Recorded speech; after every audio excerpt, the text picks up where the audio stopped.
यत्पदं वेदसंवेद्यं कटाक्षेण विवीक्षितं न क्षमन्ते विमतेस्तमुपासे श्रियपतिं दुरन्तदुरितद्वान्तविपाटनपटीयसे बादरायण संज्ञाय परस्मै महसे नमः। विश्वं यस्य वशे सर्वं मनीषं शङ्करादिकं तस्य वायोस्तृतीयांशम् आश्रये समवाप्तये मध्वशास्त्रमहाचापमनुद्धार्यमपीतरे उद्धृतकीर्तिं यो लेभे तं जयार्यमहं भजे। मद्वोक्तिनिधि जयार्य शुभवाक् सूर्यात्मजा संगमे व्याख्यास्नानमहो विधाय नगरे प्राप्य प्रसादं परं प्रापुर्ये कृतकृत्यतां गतमला विद्याधिराजादयो योगीशा कृपयन्तु ते जयमुने भावस्य बोधाय मे। पृथ्वीमण्डलमध्यस्था पूर्णबोधमतानुगा वैष्णवा विष्णुहृदयाता नमस्य गुरुन् मम। गुणगणनिलयं प्रतिम्रमायाः जगदगदगणं च वासवी सूनं मुनिकुलतिलकं च पूर्णबोधं गुरुमपि परमं गुरुं च मे वन्दे। आनन्दतीर्थभगवत्पादाचार्य विनिर्मितं व्याख्यासे भगवद्गीता भाष्यं तत्करुणाबलात् देवं नारायणत्वा सर्वदोषविवर्जितं परिपूर्णं गुरुश्चाङ्गीकार्तं वक्ष्यामि लेशतः। समस्तगुणसम्पूर्णं सर्वदोषविवर्जितं नारायणं नमस्कृत्य गीतातात्पर्यमुच्यते। ओम ओम श्रीभगवानुवाच अशोचानन्वशोचस्त्वं प्रज्ञावादाञ्च भाषसे गतासु न गतासु च नानुशोचन्ति पंडिताः।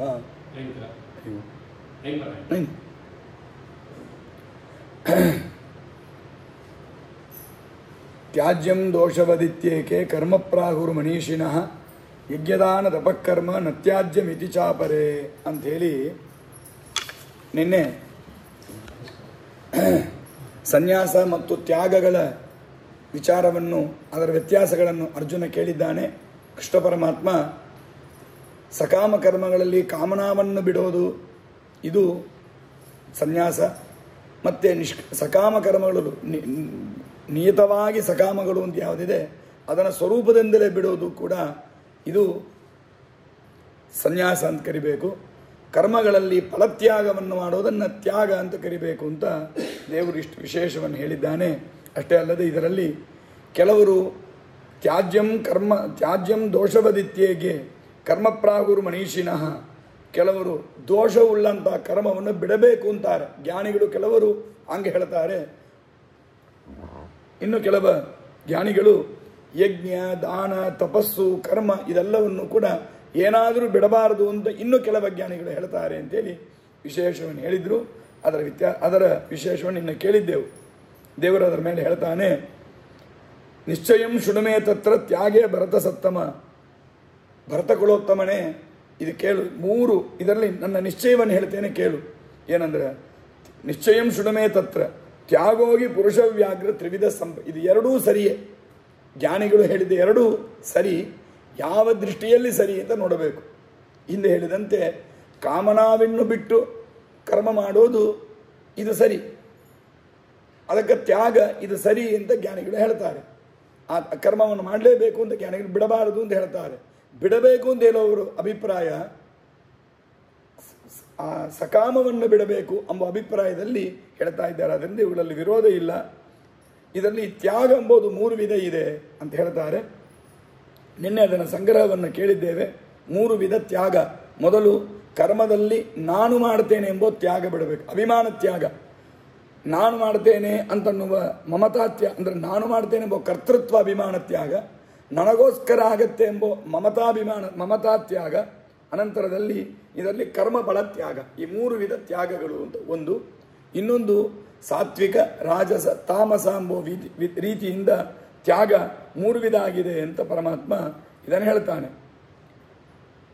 ಹೀಗಾಗಿ ಯಜ್ಞದಾನ ತಪಃಕರ್ಮ ನ ತ್ಯಾಜ್ಯಂ ಕಾರ್ಯಮೇವ ತತ್.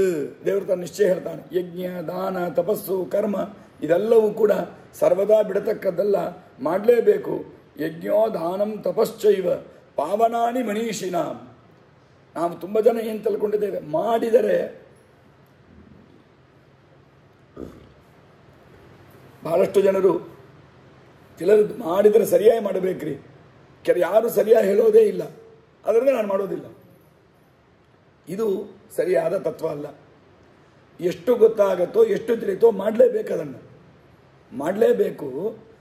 ಮಾಡಿದ್ದಲ್ಲಿ ಎಷ್ಟು ನಮ್ಮ ಶಕ್ತಿಯ ಅನುಸಾರವಾಗಿ ಬುದ್ಧಿಯನುಸಾರವಾಗಿ ತಿಳಿದೋದನ್ನು ಸರಿಯಾಗಿ ಫಲಕಾಮನ ಇಲ್ಲದೆ ಮಾಡಬೇಕೇ ಹೊರತು ಎಲ್ಲ ಸಿದ್ಧ ಆದಮೇಲೆ ನಾನು ಮಾಡ್ತೇನೆ ಅಂತ ಹೇಳಲಿಕ್ಕೆ ಬಿಡಬಾರದು. ಯಜ್ಞೋ ದಾನಂ ತಪಶ್ಚೈವ, ಯಾಕಂದ್ರೆ ಪಾವನಾನಿಚ ಸರ್ವಸಾಂ ಮನೀಷಿನಾಂ, ಇದೆಲ್ಲರಿಗೂ ಕೂಡ ಅತ್ಯಂತ ಪಾವನ ಪವಿತ್ರವಾದದ್ದು. ಪವಿತ್ರ ಅಂದರೆ ಏನರ್ಥ ಅಂದರೆ ಕರ್ಮ ಮಾಡಲೇ ಇಲ್ಲ ಅಂದ್ರೂ ಇದು ಕೆಲವು ಅಟೆಂಪ್ಟ್ ಇರ್ತದಲ್ಲ.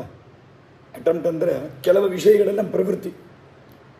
ಒಂದು ಪ್ರಶ್ನೆ ಕೇಳ್ತಾರೆ, ನಾನು ಉತ್ತರ ಕೊಟ್ಟಿಲ್ಲ ಅಂದರೂ ಫೇಲ್ ಆಗ್ತೇನೆ, ನಾನು ಉತ್ತರವೇ ಕೊಟ್ಟಿಲ್ಲ ಅಂದರೂ ಫೈಲ್, ಉತ್ತರ ಕೊಟ್ಟು ಸರಿ ಕೊಟ್ಟಿಲ್ಲ ಅಂದ್ರೂ ಫೈಲ್. ಈಗೇನು ಮಾಡಬೇಕು? ಉತ್ತರ ಕೊಡಬೇಕಾ ಇಲ್ವಾ? ಕೆಲವರು ಏನು ತಿಳ್ಕೋತಾರೆ, ಕೊಟ್ಟು ತಪ್ಪಾಗಿ ಅಸಹ್ಯ ಆಗೋದಕ್ಕಿಂತ ಬಾಯಿ ಮುಚ್ಕೊಂಡು ಸುಮ್ಮನೆ ಇರೋದು ಒಳ್ಳೆಯದು ಅಂತ. ಸರಿ, ಅದು ಒಂದು ರೀತಿಯಲ್ಲಿ. ಆದರೆ ಇನ್ನೊಂದು ರೀತಿಯಲ್ಲಿ ಗುಣ ನೋಡ್ರಿ, ಕೊಟ್ಟು ತಪ್ಪಾಗಿದ್ದರೂ ಕೂಡ ಪ್ರಯತ್ನವಾದರೂ ಮಾಡಿದಲ್ಲ ಅಂತ ಹೆಸರು ಬರೋದಲ್ಲ. ಪ್ರಯತ್ನವೇ ಮಾಡದೆ ಸುಮ್ಮನೆ ಕೂತಿರೋದಕ್ಕೆ ಇವ ಪ್ರಯತ್ನ ಮಾಡಿದ ಅಂತಲೂ ಹೇಳ್ತಾರಲ್ಲ. ಹಾಗಾದರೆ ಅದು ಪರವಾಗಿಲ್ಲ. ಚೆನ್ನಾಗಿ ಉತ್ತರ ಕೊಟ್ಟರೆ ತುಂಬ ಸಂತೋಷ. ಒಂದು ವೇಳೆ ಕೊಡ್ಲಿಕ್ಕಾಗಿಲ್ಲ ಹಂಗಿದ್ರು ಪ್ರಯತ್ನ ಮಾಡದೇ ಇದ್ದ ಮೇಲಕ್ಕಿಂತ ಪ್ರಯತ್ನ ಮಾಡದೆ ಬೆಟರ್ ಅಲ್ವಾ? ಏನೂ ಸಮಥಿಂಗ್ ಬೆಟರ್ ದನ್ ನಥಿಂಗ್. ಏನೂ ಇಲ್ಲದೆ ಇರೋದಕ್ಕಿಂತ ಸ್ವಲ್ಪವಾದರೂ ಮಾಡಿದ್ದೇವೆ ಎಂಬುದು ಸರಿ. ಹಾಗಾಗಿ ಕರ್ಮದ ವಿಷಯಗಳಲ್ಲಿ ನಮಗಿದು ಗೊತ್ತಿಲ್ಲ ಅಂತನ್ನೋದಕ್ಕೆ ನಾನು ಮಾಡೋದಿಲ್ಲ. ಎಲ್ಲ ಚೆನ್ನಾಗಿ ತಿಳ್ಕೊಂಬೋಣ, ಆಮೇಲೆ ಎಲ್ಲ ತಿಳ್ಕೊಂಡು ಆಮೇಲೆ ಮಾಡೋಣ ಅಂತಂದರೆ ಒಂದೊಂದು ಜನ್ಮದಲ್ಲಿ ತಿಳ್ಕೊತಾ ಇರಲಿಕ್ಕೆ ಆಯುಷ್ಯ ಮುಗಿದೋಗೋದು. ತಿಳ್ಕೊಳ್ಳೋಷ್ಟೊಳಗೆ ಆಯುಷ್ಯ ಮುಗಿದೋದು. ಮಾಡೋ ದೇವತಾ ಮೇಲೆ ಸಾಧ್ಯ ಆಗಲ್ಲ. ಅದಕ್ಕೆ ಮಾಡಲೇಬೇಕಿದ್ದೀನಿ, ಯಾವತ್ತೂ ಬಿಡ್ಲಿಕ್ಕಲ್ಲ. ಯಾಕೆಂದರೆ ಈ ಕರ್ಮಗಳು ಕೃಷ್ಣ ಹೇಳ್ತಾನೆ, ಪಾವನಾನಿ ಮನೀಷಿನ. ಈ ಕರ್ಮಗಳು ಪಾವನ ಅಂದರೆ ಏನು ಅಂದರೆ ನಮಗೆ ಅಬಂಧಕ, ನಮ್ಮನ್ನು ಬಂಧನ ಮಾಡಲಾರ್ದು. ಮಾಡಲಾಗಿದ್ದರೆ ಬಂದಿದ್ರೆ ಕೂಡ್ತೇವೆ, ಇಲ್ಲೇ ಮುಂದೆ ತಿಳಿಸ್ತಾರೆ. ಹಾಗಾಗಿ ಇದು ಮಾಡಲೇಬೇಕಾದದ್ದು. ಜ್ಞಾನಿಗಳ ಅಭಿಪ್ರಾಯದಲ್ಲಿ ಹೀಗಿದೆ, ಏತಾನ್ಯಪಿದು ಕರ್ಮಾಣಿ ಸಂಗಂ ತ್ಯಕ್ತ್ವಾ ಫಲಾನಿ ಚ ಕರ್ತವ್ಯಾನೀತಿ ಮೇ ಪಾರ್ಥ ನಿಶ್ಚಿತಂ ಮತಮುತ್ತಮಂ. ನನ್ನ ಅಭಿಪ್ರಾಯ ಕೃಷ್ಣ ಅರ್ಜುನ, ಈ ಎಲ್ಲವನ್ನೂ ಕೂಡ ಸಂಘವನ್ನು ಬಿಟ್ಟು, ಸಂಘ ಅಂದರೆ ಫಲಸಂಘ ಬಿಟ್ಟು ಮಾಡಬೇಕು. ಅಭಿಮಾನ ತ್ಯಾಗ, ನಾನು ಮಾಡ್ತೇನೆಂಬ ಅಭಿಮಾನವನ್ನು ಮೊದಲು ಬಿಡಬೇಕು. ಕನಕದಾಸರ ಕಥೆಗಳು ಕೇಳ್ತೇವೆ, ನಾನು ಹೋದರೆ ಹೋಗ್ತೇನೆ ಅಂತಂದರು ಅಂತಲ್ಲ ಕೇಳ್ತೇವೆ. ಇವರು ವ್ಯಾಸರಾಜರು ಕೇಳಿದರಂತೆ, ಯಾರು ಮೋಕ್ಷ ಅಂದರೆ ವ್ಯಾಸರಾಜರ ಶಿಷ್ಯರೆಲ್ಲ ಒಂದ್ಸರಿ ಪಾಠದಲ್ಲಿ ಯಾರು ಮೋಕ್ಷಕ್ಕೆ ಹೋಗ್ತಾರೆ ಅಂತೆಲ್ಲ ಕೇಳಿದರಂತೆ. ಅದಕ್ಕೆ ವ್ಯಾಸರಾಜರೆಲ್ಲ ನೋಡಿಕೊಂಡು ಆಮೇಲೆ ಕನಕದಾಸರನ್ನ ಕೇಳಿದರಂತೆ, ಯಾರು ಹೋಗ್ತಾರಪ್ಪ ಅಂತ. ಯಾರೂ ಹೋಗಲ್ಲ, ನಾವು ಹೋದರೆ ಹೋಗ್ತೇನೆ ಅಂದವ್ರು ಹೇಳಿದರು. ತಕ್ಷಣ ಎಲ್ಲರಿಗೂ ಸಿಟ್ಟು ಬಂದುಬಿಡ್ತು ವ್ಯಾಸರಾಜರ ಶಿಷ್ಯರಿಗೆ. ಏನು ಹಿಂಗೆ ಹೇಳ್ತಾರೆ ಕನಕದಾಸ, ಏನು ಓದಿಲ್ಲ ಮಾಡಿಲ್ಲ, ಅವನು ಯಾವುದೋ ಜಾತಿ, ಅವನು ಹಿಂಗೆ ಹೇಳಿದ, ಹಿಂಗೆ ಹೇಳೋದು. ಅವನು ಹೋದ್ರೆ ಹೋಗ್ತಾನೆ, ನೀವು ಹೋಗಲ್ಲಂತ ಗುರುಗಳೇ, ನಾವು ಹೋಗಲ್ಲ ಅಂತ ಇಷ್ಟೆಲ್ಲ ಶಾಸ್ತ್ರ ಓದಿದ್ದೇವೆ, ತಾವು ಹೋದ್ರೆ ಹೋಗ್ತೇನೆ ಅಂತ ಹೇಳ್ಕೋತಾರೆ ನೋಡ್ರಿ, ಎಷ್ಟು ಅಹಂಕಾರ ಅವರಿಗೆ. ಆಮೇಲೆ ವ್ಯಾಸರಾಜರು ಹೇಳಿದ್ರಂತೆ ಕನಕದಾಸರಿಗೆ, ಏನಪ್ಪ ನಿನ್ನ ಅಭಿಪ್ರಾಯ ಹೇಳು ಅಂತ. ಅವ್ರು ಹೇಳಿದಂತ ವ್ಯಾಸರಾಜರು, ನಾನು ಎಂಬುದು ಹೋದ್ರೆ ಮೋಕ್ಷಕ್ಕೆ ಹೋಗ್ತೇನೆ ಅಂತಂದ, ನಾ ಹೋದರೆ ಅಂತ ಅಂದಿಲ್ಲ ಅಂತ ಅವ್ರು ಹೇಳ್ಕೊಂಡ್ರು. ಈ ವಿಷಯ ಸರಿ ಇದೆ, ಅದರ ಕತೆ ಮಾತ್ರ ನನಗೆ ಯೋಚನೆ ಇದೆ. ಈ ಕತೆ ಸಾಮಾನ್ಯ ತುಂಬ ಜನರು ಹೇಳ್ತಾರೆ. ಇದು ಏನಾಗಿದೆ ಅಂದರೆ ಜನರಿಗೆ ಸ್ವಲ್ಪ ಭಾಳ ದೊಡ್ಡ ವಿಷಯ ನಮ್ಮಿಂದ ಮಾಡ್ಲಿಕ್ಕೆ ಆಗಿಲ್ಲ ಅಂತಂದ್ರೆ ಅದನ್ನು ಕಂಡ್ರೆ ಸಿಟ್ಟು ಬರ್ತದೆ, ಅದ ಮೇಲೆ ದ್ವೇಷ, ಕೋಪ, ಮಾತ್ಸರ್ಯ, ಈರ್ಷ್ಯೆಗಳು ಬರ್ತದೆ. ಅಸೂಯೆ ಅಂತ ಕರೀತಾರೆ. ಅಸೂಯೆ ಅಂದ್ರೆ ಏನಂದ್ರೆ ಒಳ್ಳೆ ವಿಷಯವೇ ಇರುತ್ತೆ, ಗುಣವೇ ಇರುತ್ತೆ, ಆದರೆ ನನಗದು ಮಾಡ್ಲಿಕ್ಕೆ ಆಗಲ್ಲ ಅಂತಂದ್ರೆ ಅದನ್ನು ದೋಷವಾಗಿ ಕನ್ವರ್ಟ್ ಮಾಡಿಬಿಡ್ತೇನೆ. ಅದು ನನಗೆ ಮಾಡ್ಲಿಕ್ಕೆ ಆಗಿಲ್ಲ ಅಂದ್ರೆ ಅದನ್ನು ತಪ್ಪು ಅಂದ್ಬಿಡೋದು. ಸ್ವಾಮಿಗಳು ಬರ್ತಾರೆ, ಸ್ವಾಮಿ ಭಕ್ತಿಯನ್ನು ಕರೆಸಿ ಒಳ್ಳೆ ಪೂಜೆ ಮಾಡಿಸಿ ಸಮೃದ್ಧಿ ಎಲ್ಲ ವೈಭವದಿಂದ ಎಲ್ಲರಿಗೂ ಊಟಕ್ಕೆ ಹಾಕ್ಸ್ತಾರೆ. ಯಾರೋ ಕೇಳಿದರು ನನಗೆ, ಏನ್ರಿ ಎಲ್ಲ ಚೆನ್ನಾಗಿ ಮಾಡಿದರು, ಏನು ಉಪಯೋಗ ಇಲ್ಲದಲ್ಲ.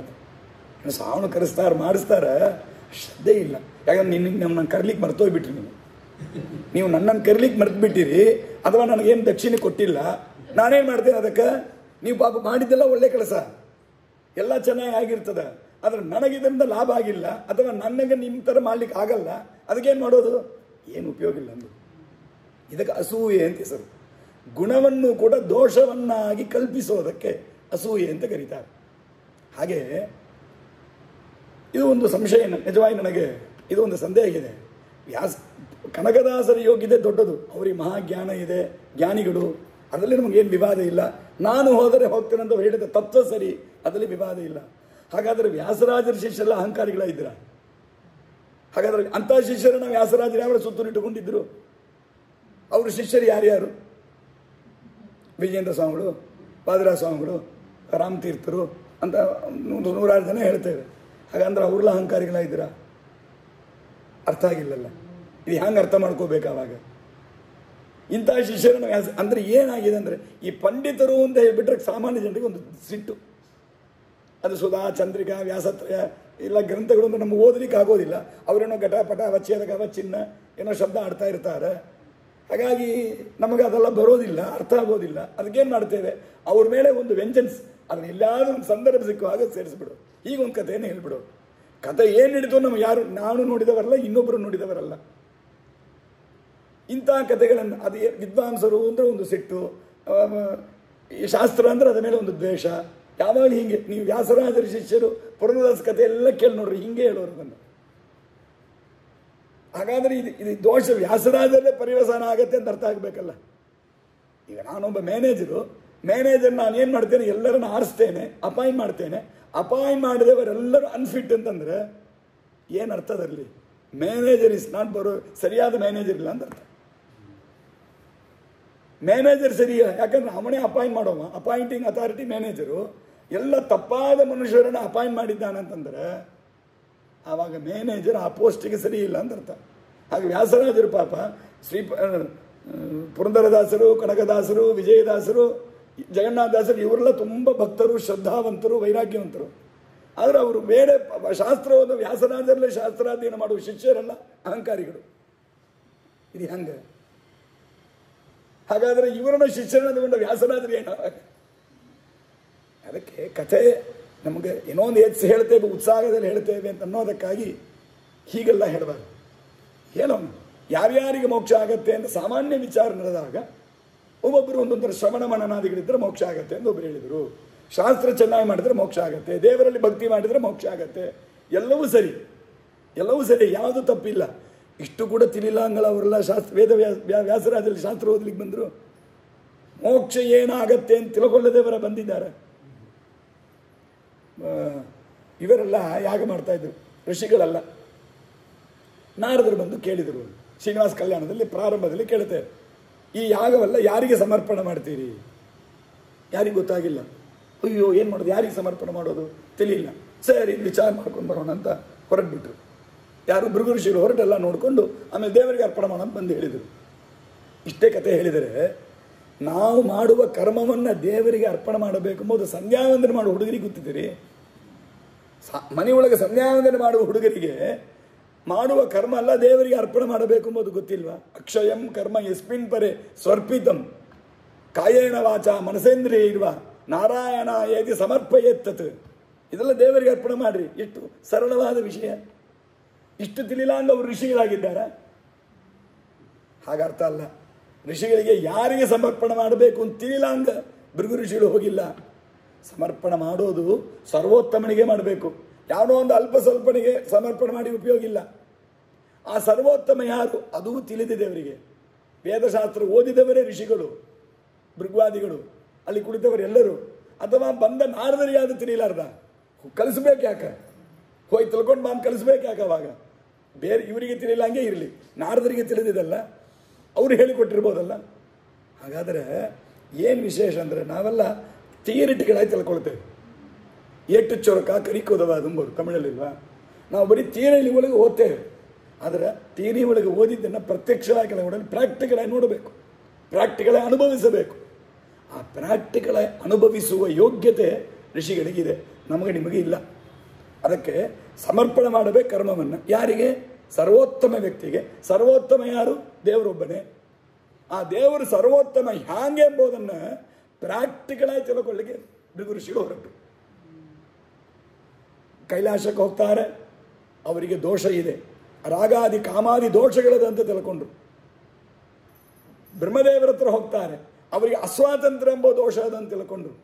ವೈಕುಂಠಕ್ಕೆ ಬರ್ತಾರೆ, ಅವನಲ್ಲಿ ಯಾವ ದೋಷ ದೇವರಿಗೆ ಯಾವ ದೋಷವೂ ಇಲ್ಲ ಅಂತ ತಿಳ್ಕೊಂಡ್ರು.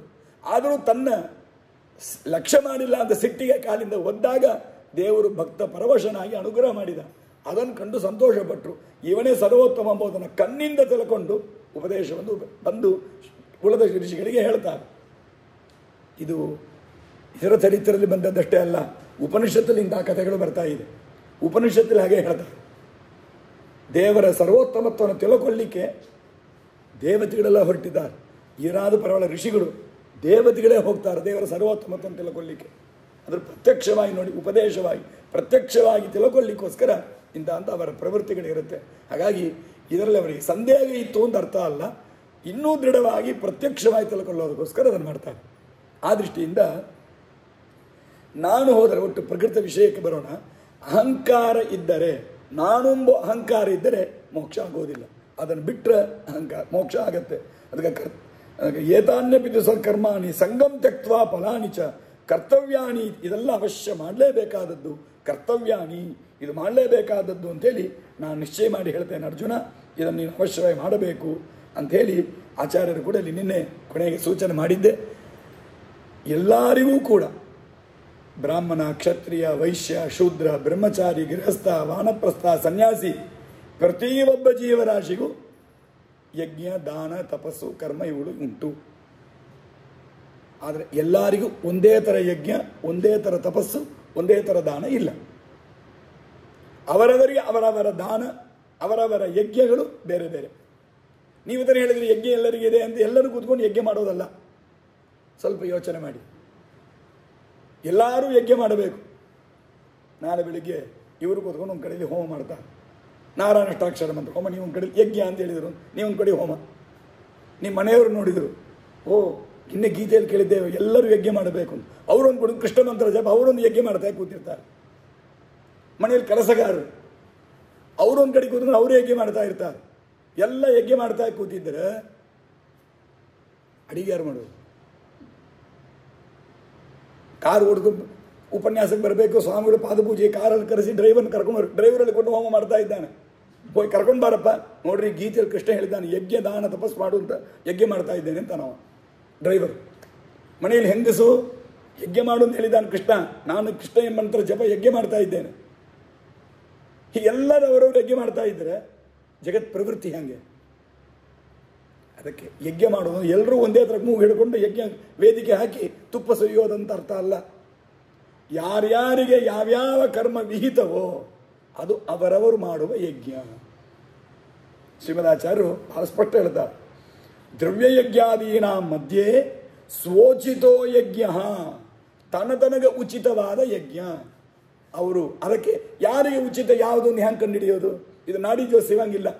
ಈ ನಾಡಿ ಜೋಸಿ ವೈದ್ಯಸಂಗೋಡಿಗೆ ಹೋದರೆ ನನ್ನ ಹೆಸರಿಗೆ ನಾಡಿ, ನನ್ನ ಹೆಸರು ಕೊಟ್ಟು ಈ ಹೆಸರಿಗೆ ನಾಡಿ ಇದು ಇದೆಯಾ ಪತ್ರ ಸಿಕ್ಕತೆ ನೋಡಿಕೊಂಡು ನನಗೇನೇನು ಅಂದ್ರೆ ಹುಡ್ಕೊಬೋದು. ಹಾಗೆ ವೇದದಲ್ಲಿ ಯಜ್ಞದತ್ತನಿಗೆ, ಚೈತ್ರನಿಗೆ ಈ ಯಜ್ಞ, ಮೈತ್ರನಿಗೆ ಈ ಯಜ್ಞ ಅಂತ ಹಂಗೆಲ್ಲ ಪ್ರಿಸ್ಕ್ರೈಬ್ ಮಾಡಿಲ್ಲ. ಮತ್ತು ನನ್ನ ಯಜ್ಞ ಅಂದರೆ ಹ್ಯಾಂಗೆ ತಿಳ್ಕೊ, ಸೋಚಿತ ಅಂತೀರಿ. ಸೋಚಿತ ಅಂದರೆ ನಮಗಂತ ವಿಹಿತವಾದ ಯಜ್ಞವನ್ನು ಮಾಡ್ರಿ. ನಮಗಂತ ವಿಹಿತ ನಾನು ಹ್ಯಾಂಗೆ ತಿಳ್ಕೊಳ್ಳೋದು? ಯಾವುದಂತೂ ನಾನು ತಿಳ್ಕೊಳ್ಳಿ? ಇದಕ್ಕೆ ವರ್ಣಾಶ್ರಮ ಧರ್ಮಗಳು ಬಂದಿದೆ. ಇದರ ನಮಗೆ ಯಾರ್ಯಾರಿಗೆ ಏನೇನು ಅಂತ ತಿಳ್ಕೊಳ್ಳಿಕ್ಕೆ, ಐಡೆಂಟಿಫೈ ಮಾಡಿಕೊಳ್ಳಿಕ್ಕೆ ವರ್ಣಾಶ್ರಮ ಧರ್ಮ. ಏನದು ವರ್ಣಾಶ್ರಮ ಧರ್ಮ? ನಾವು ಯಾವ ಜಾತಿಯಲ್ಲಿ ಹುಟ್ಟಿದ್ದೇವೆ ಮೊದಲು, ಯಾಕಂದರೆ ಯಾವುದಾದ್ರು ಒಂದು ಕಾಮನ್ ಫೀಚರ್ ಎಲ್ರಿಗೂ ಬೇಕಲ್ವ. ಒಂದು ಡಿವಿಷನೂ ಇರಬೇಕು, ಅಂದರೆ ಒಂದು ಅವಾಂತರ ವಿಭಾಗವು ಸೆಗ್ಮೆಂಟ್ಸೂ ಇರಬೇಕು, ಒಂದು ಗ್ರೂಪ್ಸೂ ಇರಬೇಕು. ಇಲ್ಲಂದ್ರೆ ಇಂಡಿವಿಜುವಲ್ ಐಟಮೈಸ್ ಒಬ್ಬೊಬ್ಬರಿಗೆ ಹೇಳಲಿಕ್ಕೆ ಆಗಲಾರ್ದಲ್ಲ ಧರ್ಮಗಳನ್ನು. ಅವ ಒಂದು ಗ್ರೂಪ್ ಇರಬೇಕು. ಎಷ್ಟು ಗ್ರೂಪ್ ಮಾಡಬೇಕು? ಎಲ್ಲರೂ ಸರಿ ಒಂದೇ ಗ್ರೂಪ್ ಅಂತ ಹೇಳಿಬಿಟ್ರೆ ಅದು ಕಷ್ಟ. ಹಾಗಾದರೆ ಸೆಗ್ಮೆಂಟ್ಸ್ ಇರಬೇಕು, ಅಲ್ಲಿ ಅವಾಂತರ ಡಿವಿಷನ್ಸ್ ಇರಬೇಕು, ಸಬ್ ಡಿವಿಷನ್ಸ್ ಇರಬೇಕು, ಕ್ಲಾಸಿಫಿಕೇಶನ್ಸ್ ಇರಬೇಕು. ಇದು ತನ್ನ ವರ್ಣಾಶ್ರಮ ಧರ್ಮ. ಡಿಸ್ಕ್ರಿಮಿನೇಟ್ ಮಾಡೋದು ವರ್ಣಾಶ್ರಮ ಧರ್ಮ ಅಲ್ಲ, ಕ್ಲಾಸಿಫೈ ಮಾಡೋದು ವರ್ಣಾಶ್ರಮ ಧರ್ಮ. ಈ ಪಾಪಿಗಳಿಗೆಲ್ಲ ಈ ವ್ಯತ್ಯಾಸವೇ ಗೊತ್ತಿಲ್ಲ. ಡಿಫರೆನ್ಶಿಯೇಟ್ ಮಾಡೋದು ಬೇರೆ, ಡಿಸ್ಕ್ರಿಮಿನೇಟ್ ಮಾಡೋದು ಬೇರೆ. ಹೌದಲ್ವಾ? ಡಿಸ್ಕ್ರಿಮಿನೇಷನ್ ಅಂದರೆ ಏನು? ಎಲ್ಲರೂ ಒಂದೇ ರೀತಿಯಲ್ಲಿ ಇದ್ದಾಗಲೂ ಡಿಫರೆನ್ಶಿಯೇಟ್ ಮಾಡಿದ್ರೆ ಡಿಸ್ಕ್ರಿಮಿನೇಷನ್. ಅವರವರ ಕ್ಲಾಸಿಫಿಕೇಶನ್ ತಕ್ಕಂಗೆ ಅವರವರಿಗೆ ಡಿವೈಡ್ ಮಾಡಿದರೆ, ಕ್ಲಾಸಿಫೈ ಅಂದರೆ ಅವರಿಗೆ ವಿಭಾಗ ಮಾಡಿ ಹಂಚಿದರೆ ಅದು ಡಿಫರೆನ್ಸ್, ಅದು ಡಿಫರೆನ್ಷಿಯೇಷನ್. ಇದು ಹೆಂಗೆ ತಪ್ಪಾಗತ್ತೆ? ಫಸ್ಟ್ ರ್ಯಾಂಕ್ ತೆಗೆದ ಹುಡುಗನಿಗೆ ಗೋಲ್ಡ್ ಮೆಡಲ್, ಸೆಕೆಂಡ್ ಪ್ಲೇಸಿಗೆ ಬಂದವರಿಗೆ ಸಿಲ್ವರ್ ಮೆಡಲ್, ಥರ್ಡ್ ಪ್ಲೇಸ್ ಬಂದರೆ ಬ್ರಾನ್ಸ್ ಮೆಡಲ್. ಇಲ್ಲೇ ಇಲ್ಲ, ಎಲ್ಲರೂ ಪ್ಲೇಯರ್ಸು, ಎಲ್ಲರೂ ಅಥವಾ ಅಕಾಡೆಮಿ ಎಲ್ಲ ಸ್ಟೂಡೆಂಟ್ಸು, ಎಲ್ಲರೂ ಓದಿದ್ದಾರೆ, ಎಲ್ಲರೂ ಪಾಸ್ ಮಾಡಿದ್ದಾರೆ. ನೀವು ಹೆಂಗೆ ಡಿಫರೆನ್ಸ್ ಮಾಡ್ತೀರಿ? ಇದು ಡಿಸ್ಕ್ರಿಮಿನೇಷನ್ ಅಂತ ಹೇಳ್ತಾರೆ ಯಾರಾದರೂ? ಅವ ಯಾವ ಸ್ಥಾನಕ್ಕೆ ಬಂದಿದ್ದಾನೆ, ಅವನಿಗೇನು ಎಲಿಜಿಬಿಲಿಟಿ ಇದೆಯೋ ಅದಕ್ಕವ ಪಡೆದಿದ್ದಾನೆ.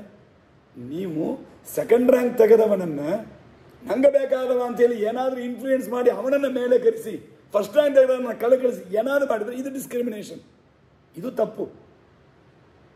ಆದರೆ ಅವರವರಿಗೆ ಯೋಗ್ಯವಾದದನ್ನು ಅವರವರು ಮಾಡು ಅಂತ ಹೇಳೋದು ಇದು ಸರಿ. ಇದು ಮುಂದೆ ಇನ್ನೂ ವಿಸ್ತಾರ ಹೇಳಲಿಕ್ಕೆ ಹೋಗ್ತಾನೆ ಕೃಷ್ಣ ಈ ವಿಷಯಗಳನ್ನು ಅಲ್ಲಿ ಸ್ವಲ್ಪ ವಿಸ್ತಾರದಲ್ಲಿ ನೋಡೋಣ. ಹಾಗಾಗಿ ವರ್ಣಾಶ್ರಮ ಧರ್ಮಗಳು ಎಂಬುದು ಈ ಕಾರಣಕ್ಕಾಗಿ ದೇವರು ಅದನ್ನು ವ್ಯವಸ್ಥೆ ಮಾಡಿ ಕೊಟ್ಟಿದ್ದಾನೆ. ವರ್ಣಾಶ್ರಮ ಧರ್ಮದಿಂದ ಏನು ಲಾಭ ಅಂದರೆ ಯಾವ ಜಾತಿಯವರಿಗೆ ಒಂದು ರೂಲ್ಸ್ ರೆಗ್ಯುಲೇಷನ್ಸ್ ದೇವರು ಹಾಕಿಬಿಟ್ಟಿದ್ದಾನೆ. ಬ್ರಾಹ್ಮಣರು ಅಂದರೆ ಯಜ್ಞ ಯಾಗ ಅಂದರೆ ಅವರಿಗೆ ಯಜನ ಯಾಜನ ಅಧ್ಯಯನ ಅಧ್ಯಾಪನ ದಾನ ಪ್ರತಿಗ್ರಹ ಈ 6 ಕರ್ಮಗಳು ಬ್ರಾಹ್ಮಣರಿಗೆ ಮೇಯ್ನ್ ಆಗಿ ಅವರಿಗೆ 6 ಕರ್ಮ. ಕ್ಷತ್ರಿಯರಿಗೆ ದುಷ್ಟ ನಿಗ್ರಹ ಶಿಷ್ಟ ಪರಿಪಾಲನ, ಧರ್ಮದಿಂದ ಭೂಮಿಯನ್ನು ಆಳಬೇಕು. ಬ್ರಾಹ್ಮಣ ಶೂದ್ರನ್ನು ಬಿಟ್ಟು ಬೇರೆಯವರಿಂದ ಕರಗ್ರಹಣ ಮಾಡಬೇಕು. ಎಲ್ಲ ಪ್ರಜೆಗಳನ್ನು ತನ್ನ ಮಕ್ಕಳಂತೆ ನೋಡಿಕೊಳ್ಬೇಕು. ಇದು ಕ್ಷತ್ರಿಯರ ಧರ್ಮ. ವೈಶ್ಯರ ಧರ್ಮ ಅವರು 3-4 ವಿಧ ಇದ್ದಾರೆ. ರತ್ನ ಬಂಗಾರ ಇದನ್ನಿಟ್ಟುಕೊಂಡು ವ್ಯಾಪಾರ ಮಾಡೋದು, ಇದು ಒಂದು ಥರ ವೈಶ್ಯ ಜಾತಿ. ಬಟ್ಟೆ ಇಟ್ಟೆ ಇದೆಲ್ಲ ವ್ಯಾಪಾರ, ಟ್ರೇಡಿಂಗ್, ಇದು ಒಂದು. ಅಥವಾ ಹಾಲು ಮೊಸರು ತುಪ್ಪ ತಿನ್ನೋ ಪದಾರ್ಥ ಧಾನ್ಯಗಳು ಇದನ್ನು ಬೆಳೆಸಿ ಅದನ್ನು ವ್ಯಾಪಾರ ಮಾಡೋದು, ಇದು ಒಂದು. ಇನ್ನೊಂದು ಕುಸಿದ ಅಂದರೆ ರೂಪಾಯಿನ ಬಡ್ಡಿಗೆ ಬಿಟ್ಟು ತಗೊಳ್ಳೋದು, ಬ್ಯಾಂಕಿಂಗ್, ಟ್ರೇಡಿಂಗ್, ಬ್ಯಾಂಕಿಂಗ್, ಈ ಗ್ಲಾಸರೀಸ್, ಹೀಗೆ ಇದೆಲ್ಲವೂ ವೈಶ್ಯರಿಗೆ. ಶೂದ್ರನಿಗೆ ಇವರಿಗೆಲ್ಲ ಬೇಕಾದದ್ದನ್ನು ಮಾಡಬೇಕಾದ ಫಿಸಿಕಲಿ ಮಾಡಬೇಕಾದ ಸರ್ವೀಸಸ್ ಇದು ಅವರದು. ಇದರಲ್ಲಿ ಯಾರಿಗೂ ಜಾಸ್ತಿ ಕಡಿಮೆ ಅಲ್ಲ.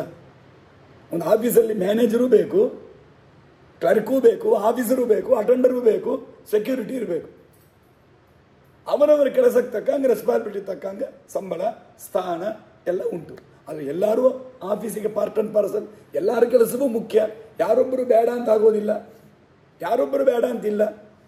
ಏನು ವ್ಯತ್ಯಾಸ ಇಲ್ಲಿ? ಅಪ್ಲಿಕೇಶನೋ ರೆಕಮೆಂಡೇಶನೋ ಅವನ ಎಜುಕೇಷನೋ ಯಾವುದೋ ಒಂದನ್ನು ಬೇಸಿಸ್ ಆಗಿ ಇಟ್ಟುಕೊಂಡು ಅವನನ್ನು ಅಪಾಯಿಂಟ್ ಮಾಡ್ತೇವೆ. ಆದರೆ ಶಾಸ್ತ್ರದಲ್ಲಿ ಹುಟ್ಟನ್ನಿಟ್ಟುಕೊಂಡು ಮಾಡ್ತಾರೆ, ಅಷ್ಟೇ ವ್ಯತ್ಯಾಸ. ಹಾಗೆ ಇದು ಕಾಮನ್. ಓದುಬೋದು, ಯಾರು ಬೇಕಾದ್ರೆ ಏನು ಬೇಕಾದ್ರೂ ಓದ್ಬೋದು, ಹಂಗೆ ಬೇಕಾದ್ರೂ ಓದ್ಬೋದು. ಓದಿದ್ದಾರೆ ಎಂಬುದಕ್ಕೆ ಸರ್ಟಿಫಿಕೇಟ್ ಇದೆ, ಅವನಿಗೆ ಎಷ್ಟು ಬುದ್ಧಿ ಇದೆ ಎಂಬುದಕ್ಕೆ ಸರ್ಟಿಫಿಕೇಟ್. ಅದು ಓದಿದ್ದಕ್ಕೆ ಸರ್ಟಿಫಿಕೇಟ್ ಇದೆ, ಪರೀಕ್ಷೆಗೆ ಮಾರ್ಕ್ ತಗೊಂಡಕ್ಕೆ ಸರ್ಟಿಫಿಕೇಟ್ ಇದೆ. ಎಷ್ಟು ಬುದ್ಧಿವಂತ ಅಂತನ್ಲಿಕ್ಕೆ? ಓದಿದವರೆಲ್ಲ ಬುದ್ಧಿವಂತರಿಲ್ಲ, ಓದದೇ ಇದ್ದವರೆಲ್ಲ ದಡ್ಡರಲ್ಲ. ಹಾಗಾದರೆ ಇದೊಂದು ಕಾಮನ್ ಆದ ಎಲ್ಲ ಯಾವ ದೋಷವೂ ಇಲ್ಲ ಹಂಗೆ ಇದೆಲ್ಲ ಒಂದು ವಿಭಾಗ ಮಾಡಲಿಕ್ಕೆ ಏನತನ ಹಾದಿ ಇದೆ ಲೌಕಿಕದಲ್ಲಿ ಹೇಳ್ರಿ? ಅಂಥದ್ದು ಯಾವುದೂ ಇಲ್ಲ. ಅದಕ್ಕೆ ಧರ್ಮಶಾಸ್ತ್ರದಲ್ಲಿ ನಮ್ಮ ಹುಟ್ಟನ್ನು ಆಧಾರವಾಗಿಟ್ಟುಕೊಂಡು ಇದೆಲ್ಲ ಹೇಳ್ತಾರೆ. ವರ್ಣಾಶ್ರಮ ಧರ್ಮಗಳು, ನೀನು ಬ್ರಾಹ್ಮಣನಿಗೆ ಹೀಗೆ, ಬ್ರಾಹ್ಮಣನಿಗೆ ಬ್ರಹ್ಮಚಾರಿಗೆ ಹೀಗೆ, ವೈಶ್ಯನಿಗೆ ಹೀಗೆ ಅಂತ ಇದೆಲ್ಲ ತೋರಿಸ್ತಾರೆ.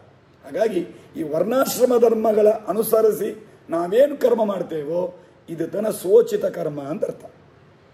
ನಿನ್ನೆ ಹೇಳಿದೆ, ಸಂಸ್ಕೃತ ತುಂಬ ಅದ್ಭುತ ಭಾಷೆ ಇದು. ಉಚಿತ ಅಂತಂದರೆ ಎಲಿಜಿಬಲ್ ಆದ, ಯೋಗ್ಯವಾದ. ಸ್ವ ಅಂದರೆ ತನಗೆ, ಸ್ವೋಚಿತ, ಸ್ವ ಉಚಿತ, ಸ್ವೋಚಿತ. ಅದು ಸೋಚಿತ ಸೋಚಿತ ಅಂತ ಕೆಲವರು ಉಚ್ಚಾರಣೆ ಮಾಡಿಬಿಡ್ತಾರೆ. ಸೋಚಿತ ಅಲ್ಲ, ಅದು ನಾವು ಸೋಚಿತವಾಗಿದೆ. ಈಗ ಸೋಚಿತ ಅಂದರೆ ತುಂಬ ಆತಂಕ ಪಡಬೇಕಾದದ್ದು ಅಂತ. ನಮ್ಮ ಕೈಗೆ ಸಿಕ್ಕಿದ್ದು ಸೋಚಿತವಾಗಿದೆ, ಅದಲ್ಲ. ಸ್ವೋಚಿತ, ಸ್ವೋಚಿತ, ಸ್ವೋಚಿತ ಕರ್ಮಗಳ ಆಚರಿಸುತ್ತ ಅಂತ ದಾಸರಾದನ ಹೇಳ್ತಾರೆ. ಸ್ವೋಚಿತ ಕರ್ಮ ಅಂದರೆ ನಮ್ಮ ವರ್ಣ ಅಂದರೆ ಜಾತಿ, ಆಶ್ರಮ ಅಂದರೆ ಆ ಜಾತಿ ಒಳಗಿರುವ ನಮ್ಮ ಸಬ್ ಕ್ಲಾಸಿಫಿಕೇಶನ್, ಬ್ರಾಹ್ಮಣ, ಕ್ಷತ್ರಿಯ, ವೈಶ್ಯದು, ಬ್ರಹ್ಮಚಾರಿ, ಗೃಹಸ್ಥ, ವಾನಪ್ರಸ್ಥ, ಸನ್ಯಾಸಿ ಅಂತ ಹೀಗೆ ಇವುಗಳಿಗೆ ತಕ್ಕಂತೆ ನಾವೇನು ಕರ್ಮಗಳನ್ನು ಮಾಡ್ತೇವೆ ಇದು ಸ್ವೋಚಿತ ಕರ್ಮ. ಅದಕ್ಕೆ ಆಚಾರ್ಯರು ಹೇಳ್ತಾರೆ, ಆಚಾರ್ಯರ ತಾತ್ಪರ್ಯ ಹೇಳೋ ಮಾತು, ದ್ರವ್ಯಯಜ್ಞಾದಿಗಳ ನಡುವೆ ಸ್ವೋಚಿತೋ ಯಜ್ಞ, ತಮಗೆ ಯೋಗ್ಯವಾದ ಯಜ್ಞ ಅಂತಲೇ ಹೆಸರು ಅದಕ್ಕೆ. ಯಾವುದು? ಸನ್ಯಾಸಿಗಳಿಂದ ಶುರು ಮಾಡಿ ವಿದ್ಯಾದಾನಾದಿಶು. ನಿನ್ನೆ ಹೇಳಿದ್ದೆ, ಸ್ವಾಮಿಗಳು ಕೂಡ ವಿದ್ಯಾದಾನ ಮಾಡ್ತಾರೆ, ಜ್ಞಾನದಾನ, ಅಭಯದಾನ, ಇದು ತನ್ನ ಸ್ವಾಮಿಗಳು ಮಾಡಬೇಕು. ಸ್ವಾಮಿಗಳ ಸ್ವರ್ಣದಾನ ಮಾಡಬೇಕು, ಭೂದಾನ ಮಾಡಬೇಕು, ಗೋದಾನ ಮಾಡಬೇಕು, ಪಿಂಡದಾನ ಮಾಡಬೇಕು. ಇದೆಲ್ಲ ಸ್ವಾಮಿಗಳಿಗಿಲ್ಲ, ಸನ್ಯಾಸಿಗಳಿಗೆ ಅದೆಲ್ಲ ಬೇಕಾಗೇ ಇಲ್ಲ. ಅವರು ಅನ್ನದಾನ ಮಾಡಬೇಕು, ಸ್ವಾಮಿಗಳು ಬೇಕಾಗಿಲ್ಲ. ಯಾಕಂದ್ರೆ ಅವರೇ, ನಿನ್ನೆ ಹೇಳಿದ್ದೆ, ಅವರೇ ಭಿಕ್ಷಾಮ ಬೇಡವರು. ಅವರು ಇನ್ನೊಬ್ಬರಿಗೆ ಭಿಕ್ಷೆ ಹಾಕಬೇಕಾದ ನಿರ್ಬಂಧ ಇದ್ದದ್ದನ್ನು ಕೊಡಲಿ. ಆದರೆ ಇದೆಲ್ಲ ಮಾಡಬೇಕು ನಿರ್ಬಂಧ ಇಲ್ಲ, ಮಾಡಲೇಬೇಕಾದದ್ದು ಯಾವುದು? ಇದೆರಡು, ಒಂದು ಜ್ಞಾನದಾನ, ಇನ್ನೊಂದು ಅಭಯದಾನ. ತುಂಬ ಮುಖ್ಯವಾದದ್ದು ಇದು. ಶ್ರೀಮದಾಚಾರ್ಯರು ಸನ್ಯಾಸ ಪತ್ರದಲ್ಲಿ ಹೇಳ್ತಾರೆ ಹಾಗೆ ಅದನ್ನು. ಸಮಿತ್ ಸರ್ವಾಧಿಕಾನುಕ್ತ ಸಮ್ಯಕ್ ಪುರುಷ ಸೂಕ್ತ ಅಂತ ಹೇಳಿ ವಿಷ್ಣು ಸರ್ವೋತ್ತಮತ್ವಂತು ಸರ್ವದಾ ಪ್ರತಿಪಾದಯ, ದೇವರು ಸರ್ವೋತ್ತಮ ಎಂಬುದನ್ನು ಪ್ರತಿಪಾದನೆ ಮಾಡಿ ಜನರಿಗೆಲ್ಲ ದೇವರು ಸಂರಕ್ಷಣೆ ಮಾಡ್ತಾನೆ, ಭಯಪಡಬೇಡ್ರಿ ಹಾಗಂತ ಅಭಯವನ್ನು ಕೊಡಬೇಕು, ಅವರಿಗೆ ತತ್ವ ಉಪದೇಶವನ್ನು ಮಾಡಬೇಕು. ಇದು ಸನ್ಯಾಸಿಗಳ ಕೆಲಸ. ಅದಕ್ಕೆ ಅವರು ಮಾಡಬೇಕು. ಸೋಚಿತಂ ದಾನಂ ಸೋಚಿತಂ ತಪಶ್ಚ ಸರ್ವವರ್ಣಾಶ್ರಮೈ, ಎಲ್ಲ ವರ್ಣ ಆಶ್ರಮದವರಿಂದಲೂ ಅನ್ಯೈಶ್ಚ ಕಾರ್ಯಮೇವ, ವರ್ಣಾಶ್ರಮ ಬಿಟ್ಟವರು ಕೆಲವರು ಇರ್ತಾರೆ, ಅದು ಪ್ರಸಂಗ ಬರೋ ಕಾಲಕ್ಕೆ ಹೇಳ್ತೇನೆ. ಎಲ್ಲರೂ ಮಾಡಬೇಕು. ಅಲ್ಲ ಏನೋ ಸನ್ಯಾಸಿಗಳಿಗಾದರೂ ಜ್ಞಾನ ಯಜ್ಞ ಅಂತ ಹೇಳಿಬಿಟ್ರಿ, ಹೆಂಗಸರು ಶೂದ್ರರಿಗೆ ಅವರಿ ಗತಿ ಏನು? ಅವರು ಯಾವುದು ಯಜ್ಞ ಯಾಗ ಹೋಮ ನೇರವಾಗಿ ಕೂತ್ಕೊಂಡು ಹೋಮ ಮಾಡಂಗಿಲ್ಲ, ಶೂದ್ರರು ಮಾಡಂಗಿಲ್ಲ, ಹೆಣ್ಮಕ್ಕಳು ಮಾಡಂಗಿಲ್ಲ. ಅವರಿಗೇನು? ವಿಷ್ಣು ನಾಮ ಸ್ವಾಧ್ಯಾಯ ಅಂತ್ಯಾನಾಂ ಸತ್ಯ ಉಪವಾಸಾದಿ ತಪಶ್ಚ. ಅದಕ್ಕೆ ವಿಷ್ಣು ನಾಮದ ಸ್ವಾಧ್ಯಾಯ, ವಿಷ್ಣು ನಾಮಸ್ಮರಣ, ನಾಮೋಚ್ಚಾರಣ, ನಾಮ ಸಂಕೀರ್ತನ ಮಾಡೋದೇ ಸ್ವಾಧ್ಯಾಯ. ಅವರಿಗೆ ವೇದಾಧ್ಯಯನ ಯಾವುದು ಹೆಣ್ಮಕ್ಕಳಿಗೆ ಅಂದರೆ ದೇವರ ನಾಮಸ್ಮರಣ ಮಾಡೋದೇ ವೇದಾಧ್ಯಯನ ಅವರಿಗೆ, ಬಿಟ್ಟು ಬೇರೆ ಪ್ರತ್ಯೇಕ ವೇದಾಧ್ಯಯನ ಇನ್ನೊಂದು ಅಧ್ಯಯನ ಅವರಿಗೆ ಬೇಕಾಗಿಲ್ಲ. ಶೂದ್ರರಿಗೂ ಅಷ್ಟೇ. ಮತ್ತು ಉಪವಾಸ ವ್ರತ ಇದೆಲ್ಲ ಅವರು ಮಾಡಬೇಕಾದ ತಪಸ್ಸು ಹೊರತು ಇನ್ನೊಂದು ಪ್ರತ್ಯೇಕ ಅವರಿಗೆ ಬೇಕಾಗಿಲ್ಲ. ಇದೆಲ್ಲವೇ ಅದಾಗತ್ತೆ. ಹಾಗಾದರೆ ಯಾರಿಗೂ ಕೂಡ ಯಜ್ಞ ದಾನ ತಪಸ್ಸು ಉಪವಾಸ ವ್ರತ ಇದು ಇಲ್ಲದೆ ಯಾರೂ ಇಲ್ಲ, ಎಲ್ಲರಿಗೂ ಎಲ್ಲವೂ ಉಂಟು. ನಿಯತಸ್ಯತು ಸನ್ಯಾಸ ಕರ್ಮಣೋ ನೋಪಬದ್ಧತೆ ಮೋಹಾತಸ್ಯ ಪರಿತ್ಯಾಗ ತಾಮಸ ಪರಿಕೀರ್ತಿತ. ದೇವರು ಇವಾಗ ತ್ಯಾಗ 3 ವಿಧ ಅಂತ ಹೇಳಿದ್ದ, ಸಾತ್ವಿಕ ರಾಜಸ ತಾಮಸ ಅಂತ. ಸ್ವಲ್ಪ ಅಸಣ್ಣಿನಾಡಲ್ಲಿ ಹೋಗ್ತಾ ಮೊದಲು ತಾಮಸ ತ್ಯಾಗ ಅಂದರೆ ಏನು? ತ್ಯಾಗ ಅಂದರೆ ಜನರಲ್ಲಿ ಕರ್ಮ ಬಿಡೋದು. ತಾಮಸ ತ್ಯಾಗ ಅಂದರೆ ಏನು? ರಾಜಸ ತ್ಯಾಗ ಅಂದರೆ ಏನು? ಸಾತ್ವಿಕ ತ್ಯಾಗ ಅಂದರೆ ಏನು? ಮೊದಲು ಅದನ್ನು ಹೇಳ್ತಾರೆ. ಈ ಅಧ್ಯಾಯ ಪೂರ್ತಿ ಈ ಸಾತ್ವಿಕ ರಾಜಸ ತಾಮಸ ವಿಭಾಗಗಳೆಲ್ಲ ಎಲ್ಲ ವಿಷಯಗಳು, ಜ್ಞಾನದಲ್ಲಿ, ದಾನದಲ್ಲಿ, ತ್ಯಾಗದಲ್ಲಿ ಎಲ್ಲದಲ್ಲೂ ಅದನ್ನು ವಿಸ್ತಾರವಾಗಿ ಹೇಳ್ತಾರೆ ಪೂರ್ತಿ. ಅದರಲ್ಲಿ ನಿಯತಸ್ಯತು ಸನ್ಯಾಸ ಕರ್ಮಣೋ ನೋಪಬದ್ಧತೆ ಮೋಹಾತಸ್ಯ ಪರಿತ್ಯಾಗ ತಾಮಸ ಪರಿಕೀರ್ತಿತ ಅಂತ ಕೊಡ್ತಾರೆ. ವರ್ಣಾಶ್ರಮೋಚಿತವಾದ ಕರ್ಮದ ಸನ್ಯಾಸ ಇದು ತ್ಯಾಗ. ಏನು ಕರ್ಮದ ಸನ್ಯಾಸ ಏನಿದೆ, ಕರ್ಮತ್ಯಾಗ ನೋಪಬದ್ಧತೆ, ಇದು ನಮಗೆ ಬೇಡಲಾರ್ದ ಕರ್ಮವನ್ನು ಬೇಕಾದರೆ ಬಿಡಬಹುದು. ವರ್ಣಾಶ್ರಮೋಚಿತವಾದ ಕರ್ಮವನ್ನೇ ಬಿಡೋಣ ಎಂಬುದು ಬಹಳ ತಪ್ಪು. ಇದು ಸರ್ವತಾ ಮಾಡತಕ್ಕದ್ದಲ್ಲ. ನಮ್ಮ ಡ್ಯೂಟೀಸನ್ನೇ ಬಿಟ್ಬಿಡೋದು ಅದು ಸರಿಯಲ್ಲ, ಅದನ್ನು ಮಾಡಲೇಬೇಕು. ಹೀಗೆ ಮೋಹಾತಸ್ಯ ಪರಿತ್ಯಾಗ, ಮೋಹ ಅಂದರೆ ಅಜ್ಞಾನ ಅಂತ ಒಂದು ಅರ್ಥ. ಮೋಹ ಶಬ್ದಕ್ಕೆ ಅನೇಕ ಅರ್ಥಗಳುಂಟು.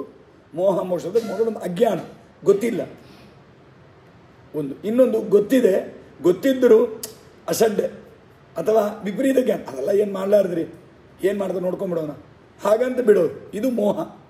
ವಿಪರೀತ ಜ್ಞಾನ ಇದು ಎರಡೂ ಕೂಡ ಮೋಹ. ಮೋಹದಿಂದ ಯಾರು ಅದನ್ನು ಬಿಡ್ತಾರೋ, ಬೆಂಕಿಯನ್ನು ತಿರಿಲಾಂಗ ಮುಟ್ಟಿದ್ದೇವೆ ಅಂತ ನಮಗೆ ಸುಡಲಾಂಗ ಬಿಡೋದಾ ಹೇಳಿ? ಬೆಂಕಿಯನ್ನು ಮುಟ್ಬಿಟ್ಟೆವು, ಹೌದಾ ನನಗೆ ಬೆಂಕಿಯನ್ನು ಗೊತ್ತಿಲ್ಲರಿ, ಹೌದಾ ನಾನು ಸುಡೋದಿಲ್ಲಪ್ಪ ಅಂತ ಬೆಂಕಿಯನ್ನು ಸುಡಲಾಂಗ ಬಿಡ್ತದ? ತಿಲದರೂ ತಿಲಿಲಾಂಗಿದ್ರು ಸುಟ್ಟರು ಮುಟ್ಟಿದರೆ ಸುಡ್ತದದು, ಅದೇ ಬೆಂಕಿಯ ಗುಣ. ಹಾಗೆ ವಿಹಿತ ಕರ್ಮ, ವರ್ಣಾಶ್ರಮೋಚಿತವಾದ ವಿಹಿತ ಕರ್ಮವನ್ನು ಪರಿತ್ಯಾಗ ಮಾಡಿದರೆ, ನೀವು ನಾವು ತಿಳದು ಬಿಟ್ಟರೂ ಸರಿ, ತಿಳಿದೇ ಬಿಟ್ಟರೂ ಸರಿ, ನೋ ಎಕ್ಸ್ಕ್ಯೂಸ್, ನಮ್ಮನ್ನು ಬಂಧನ ಮಾಡೇ ಮಾಡ್ತದೆ. ಅದು ನಮಗೆ ಅನಿಷ್ಟವನ್ನು ಮಾಡ್ತದೆ. ಯಾಕಂದರೆ ಸ್ವಯಜ್ಞಾದೀನ್ ಪರಿತ್ಯಜ್ಯ ನಿರಯಮ್ಯಾತ್ಯ ಸಂಶಯಂ. ವರ್ಣಾಶ್ರಮೋಚಿತವಾದ ಕರ್ಮವನ್ನು ಮಾಡಬೇಕಾದದನ್ನು ಮಾಡಿಲ್ಲ ಅಂತಂದರೆ ಅದಕ್ಕೆ ಖಂಡಿತವಾಗಿ ನರಕ ಎಂಬುದು ಎಲ್ಲರಿಗೂ ಉಂಟು. ಇದನ್ನು ಯಾರೂ ತಪ್ಪಿಸ್ಕೊಳ್ಳಿಕ್ಕಾಗಲ್ಲ. ಏನು ಮಾಡಿದ್ರೆ ಇದನ್ನು ತಪ್ಪಿಸ್ಕೊಳ್ತೇನೆ ಅಂತಿಲ್ಲ. ಇವತ್ತು ನಾನೇನೋ ಭಾಳ ವರ್ಷಗಳು ಮಾಡಿಲ್ಲ, ಆಮೇಲೆ ನಾನು ತಿಳಿದು ಮಾಡಿದೆ, ರಾಮ ಕೃಷ್ಣ ದೇವರನ್ನ ಸ್ಮರಣೆ ಮಾಡಿದೆ, ಆಮೇಲೆ ಹೇಳ್ತಾರೆ ಏನು ಪಾಪ ಇದ್ರೂ ದೇವರ ನಾಮಸ್ಮರಣೆ ಮಾಡಿ ಎಲ್ಲ ಪಾಪ ಪರಿಹಾರ ಆಗತ್ತೆ. ತುಂಬ ಸಿಂಪಲ್ ಅಲ್ಲ. ಅವಾಗ ಎಲ್ಲ ಮನಂಗೆ ಸ್ಮರಣೆ ಬಿಟ್ಬಿಡೋದು. ಒಂದೇ ಒಂದು ದಿವಸ ಇರೋದಾದ್ರೆ ರಾಮ ಅಂದ್ಬಿಟ್ರೆ ಸಾಕಲ್ಲ, ಎಲ್ಲ ಪರಿಹಾರ ಆಗಿಬಿಡೋದಲ್ಲ. It is not a joke. ಆ ಥರ ಪರಿಹಾರ ಆಗುವ ಮಾಡಿಸುವ ಸಾಮರ್ಥ್ಯ ಆ ಮಂತ್ರಕ್ಕಿದೆ. ಆದರೆ ಆ ಥರ ಹೇಳಲಿಕ್ಕೆ ಸಾಮರ್ಥ್ಯ ನನಗೆ ಬೇಕಲ್ಲ. ನಮಗಷ್ಟು ಭಕ್ತಿ, ವಿಶ್ವಾಸ, ಶ್ರದ್ಧೆ ಇದೆಲ್ಲ ಇರಬೇಕಲ್ಲ. ಗಂಗೆಯಲ್ಲಿ ಮುಳುಗಿದರೆ ಪವಿತ್ರರಾಗ್ತೇವೆ, ಮಹಾಪುಣ್ಯ ಬರುತ್ತೆ ಅಂತಿದೆ. ಎಷ್ಟೋ ಕಾಲದಿಂದ ಕಪ್ಪೆ, ಮೀನು ಗಂಗೆಯಲ್ಲೇ ಮುಳುಗಿದೆ. ಅದಕ್ಕೇನಾದರೂ ಉದ್ಧಾರ ಆಯ್ತಾ? ಬೇಡ. ಕಪ್ಪೆ ಮೀನು ಬೇಡ. ಮನುಷ್ಯರ ಬಗ್ಗೆ ಮಾತಾಡೋಣ. ಎಷ್ಟೋ ಮನುಷ್ಯರು ಗಂಗೆಯಲ್ಲಿ ಮುಳುಗುತ್ತಾರೆ. ಅಲ್ಲೇ ನಮ್ಮ ಗಂಗೆಯಲ್ಲಿ ನಾನು ನೋಡಿದ್ದಿಲ್ಲ, ನಮ್ಮೂರೆಲ್ಲ ನೋಡಿದ್ದೇವೆ, ಶ್ರೀರಂಗದಲ್ಲಿಲ್ಲ. ಅವನು ತಲೆಗೆ ಕಟ್ಕೊಂಡು ಬರುವ ಒಂದು ಬ್ರಷು ಪೇಸ್ಟ್ ಅದರೊಳಗೆ ಇಟ್ಕೊಂಡು ಬರುವ, ಚಪ್ಪಲಿನ ಕೈಲಿ ಹಿಂಗೆ ಇಟ್ಕೊಂಡು ಬರುವ, ಕೈಲಿ ಬಟ್ಟೆ, ಸೋಪು, ನದಿಗೆ ಬರೋದು, ನದಿಯೊಳಗೆ ಹಲ್ಲುಜ್ಜೋದು, ಅಲ್ಲೇ ಉಗುಳೋದು, ಬಟ್ಟೆ ತೆಗೆಯೋದು, ಚಪ್ಪಲಿನ ತಗೊಂಡು ನದಿಯೊಳಗೆ ಚೆನ್ನಾಗಿ ಬ್ರಷ್ ಮಾಡಿ ತೊಳೆಯೋದು, ಎಲ್ಲ ಇಡೋದು, ಇವನು ನೀರಲ್ಲಿ ಮುಳುಗೋದು, ಆಮೇಲೆ ತಗೊಂಡು ಹೋಗೋದು. ಇದು ಕಾವೇರಿ ಸ್ನಾನ ಅಂತ ಲೆಕ್ಕಕ್ಕೆ ತಗೊಳ್ಳೋಣ. ತುಲಾ ಸ್ನಾನ, ಕಾವೇರಿ ಸ್ನಾನ ಲೆಕ್ಕಕ್ಕೆ ತಗೊಳ್ಳೋಣ. ಅವನು ನೀರಲ್ಲಿ ಲಿಟ್ರಲಿ ನೀರಲ್ಲಿ ಮುಳುಗೋದು ಅಂದರೆ ಕಾವೇರಿ ಸ್ನಾನ. ಅವನು ಮುಳುಗಿದ್ದಾನೆ. ಬೇಡಪ್ಪ ನಾನೇನೋ ಹೋದೆ, ಸಂಕಲ್ಪ ಹೇಳ್ಕೊಂಡು ಚೂರು ಸ್ನಾನ ಮಾಡಿದೆ. ನಾನಿನ್ನು ಒಂದು ನಡೆದಿದ್ದು ತಮಾಷೆಗಲ್ಲ. ಒಂದು ಸಲ ನದಿಗೆ ಹೋಗಿದ್ದೆ ಸ್ನಾನ ಮಾಡಲಿಕ್ಕೆ. ನನಗೆ ತುಂಬ ಯಾವುದೂ ಗೊತ್ತಿಲ್ಲ, ಜಾಸ್ತಿ ಯಾವುದೇ ತಿಳಿಲಾರ್ದು, ಸ್ನಾನ ಸಂಕಲ್ಪ ಜಾಸ್ತಿ ತಿಳಿಲಾರ್ದು, ಏನೋ ತಿಳಿದು ಒಂದೆರಡು ಹೇಳ್ಕೊಂಡು ಮಾಡ್ತಾ ಇದ್ದೆ. ಒಬ್ಬರು ದೊಡ್ಡ ಸ್ಮಾರ್ಥ ವಿದ್ವಾಂಸರು ಅವರು ಬಂದಿದ್ದರು, ಶ್ರೌತಿಗಳು ಅಂತ ಆ ಊರಲ್ಲಿ ಅವರು ಬಂದಿದ್ದರು. ಅವ್ರ ಜೊತೆ 2-3 ಜನ ಶಿಷ್ಯರು ಎಲ್ಲ ಬಂದರು. ಅವರು ಸಂಕಲ್ಪ ಹೇಳ್ತಾ ಇದ್ದರು. ನಾನೆಲ್ಲ ದೂರ ಸ್ನಾನ ಮಾಡಿ ನಾನು ಸಂಧ್ಯಾವಂದನೆ ಜಪ ಮಾಡ್ತಾ ಇದ್ದೆ ನೀರಲ್ಲೇ. ಅವರು ಸಂಕಲ್ಪ ಹೇಳಿದರು. ಸರಿಯೇನು ಹೇಳ್ತಾರೆ ಕೇಳೋಣ ಅಂತ. ಸ್ವಲ್ಪ ನಮ್ಮ ಕಿವಿ ಅದು ನಮ್ಮ ಹತ್ರ ಇರೋದಿಲ್ಲ. ಕಿವಿ ಮಾತ್ರ ಯಾವಾಗಲೂ ಉಳಿದ ಇಂದ್ರಿಯಗಳ ನಮ್ಮಲ್ಲೇ ಇರ್ತದೆ. ಕಿವಿ ಮಾತ್ರ ಎಲ್ಲ ಕಡೆ ಊರು ಸುತ್ತಾ ಇರ್ತದೆ. ಎಲ್ಲರದು ಏನೇನು ಯಾರ್ಯಾರ್ದು ಗಾಸಿಪ್ಸ್ ಇರ್ತದಂತ ಕೇಳಲಿಕ್ಕೆ ಕಿವಿ ಮಾತ್ರ ಅಡ್ಡಾಡ್ತಾ ಇರ್ತದೆ. ಅದಕ್ಕೆ ಸಾಮಾನ್ಯ ಚೇಷ್ಟೆ ಮಾಡೋರು, ಇಲ್ಲಿ ಬಂದು ಕೂಡ್ರಿ ಎಲ್ಲರ ಕಿವಿಗಳು ಇಲ್ಲೇ ಇರೋದು ಅಂತ. ಹಂಗೆ ಸ್ವಲ್ಪ ಕಿವಿ ಅಲ್ಲಿ ಆ ಕಡೆ ಕೊಟ್ಟೆ. ಏನು ಮಂತ್ರ, ಎಷ್ಟು ಸಂಕಲ್ಪ, ಅಷ್ಟೇ ನನಗೆ ನಾಚಿಕೆ ಆಯಿತು. ಎಷ್ಟು ಮಂತ್ರ ಹೇಳ್ತಾರೆ, ಎಷ್ಟು ಸಂಕಲ್ಪ ಹೇಳ್ತಾರೆ, ಇದರಲ್ಲಿ ಒಂದು ಚೂರು 1% ಕೂಡ ನಾನು ಹೇಳಿಲ್ಲಲ್ಲ ಅಂತೆಲ್ಲ ಯೋಚನೆ ಮಾಡ್ತಾ ಇದ್ದೆ. ಚೆನ್ನಾಯಿತು ಸಂಕಲ್ಪ ಅಂತ. ಎಲ್ಲ ಆದ ಮೇಲೆ ಒಳ್ಳೆ ಬಂಗಾರದ ಪಾತ್ರೆಯಲ್ಲಿ ತುಂಬ ಜೇನುತುಪ್ಪ ಹಾಕಿ ಅಥವಾ ಒಳ್ಳೆ ಪಾಯಸ ಮಾಡಿ ಕುಂಕುಮ ಕೇಸರಾಗಿ ಎಲ್ಲ ಹಾಕಿ ಚೂರು ವಿಷವು ಹಾಕಿ ಕೊಟ್ಟರೆ ಹಂಗಿರೋದು. ಆ ಕೊನೆಗೆ ಒಂದು ಮಾತು ಹೇಳಿದ, ಸೋಹಂ ಶಿವೋ ಅಹಂ ಬ್ರಹ್ಮಾಸ್ಮಿಂದ ಕೊನೆಗೆ ಎಲ್ಲ ಹೇಳಿ ನಾನೇ ದೇವ್ರನ್ನ ಕೊನೆಗೆ ಹೇಳ್ಕೊಂಡು ನಾವು ಅವ ಇಷ್ಟೊತ್ತು ಮಾಡಿದ ಸಂಕಲ್ಪ ಎಲ್ಲ ಏನಾಯ್ತು ರೀ? ಇವರು ಗಂಗಾ ಸ್ನಾನ, ಇವರು ಕಾವೇರಿ ಸ್ನಾನ ಮಾಡಿದ್ದಾರೆ. ನಾನು ಕಾವೇರಿ ಸ್ನಾನ ಅಷ್ಟೆಲ್ಲ ಮಂತ್ರ ಹೇಳಿಲ್ಲ, ಅಷ್ಟು ಅನುಸಂಧಾನ ನನಗೆ ಗೊತ್ತಿಲ್ಲ. ನಾನು ಸ್ನಾನ ಮಾಡಿದೆ. ನಮ್ಮ ಸ್ವಾಮಿಗಳು ಬರ್ತಾರೆ, ಅವರೂ ಸ್ನಾನ ಮಾಡ್ತಾರೆ. ಈಗ ಹೇಳಿ ಈ ಕಾವೇರಿ ಸ್ನಾನದ ಪುಣ್ಯ ಎಲ್ಲರೂ ಒಂದೇ ನೀರಲ್ಲಿ ಒಂದೇ ಜಾಗದಲ್ಲಿ ಮುಳುಗಿದ್ದೇವೆ, ಯಾರಿಗೆ ಎಷ್ಟು ಪುಣ್ಯ ಯೋಚನೆ ಮಾಡಿ. ಏನು ಕಾರಣ? ಕಾವೇರಿ ಸ್ನಾನದ ಪುಣ್ಯ ಅಂದರೆ ಎಲ್ಲರಿಗೂ ಕೂಡ ಬರಬೇಕಲ್ಲ, ಬರೋದಿಲ್ಲ. ಯಾಕೆಂದರೆ ಅವರವರ ಯೋಗ್ಯತಾ, ಅನುಸಂಧಾನ, ಬುದ್ಧಿ, ಭಕ್ತಿ, ಶ್ರದ್ಧೆ ಇದೆಲ್ಲಕ್ಕೆ ಅನುಗುಣವಾಗಿ ಬರ್ತದೆ. ಭಾಗವತ ಕಥೆ ಕೇಳುತ್ತೇವೆ, ಇದೇ ಪ್ರಶ್ನೆ ಮಾಡ್ತಾನೆ. ದುಂದುಕಾರಿ ಎಂದು ಬಹಳ ಅನ್ಯಾಯ ಮಾಡಿದ್ದಕ್ಕೆ ಅವ ಆಗಿದ್ದಾನೆ. ದುಂದುಕಾರಿ ಪಿಶಾಚಿ ಆಗಿಬಿಟ್ಟ. ಗೋಕರ್ಣ ಅಂತ ಅವನ ತಮ್ಮ.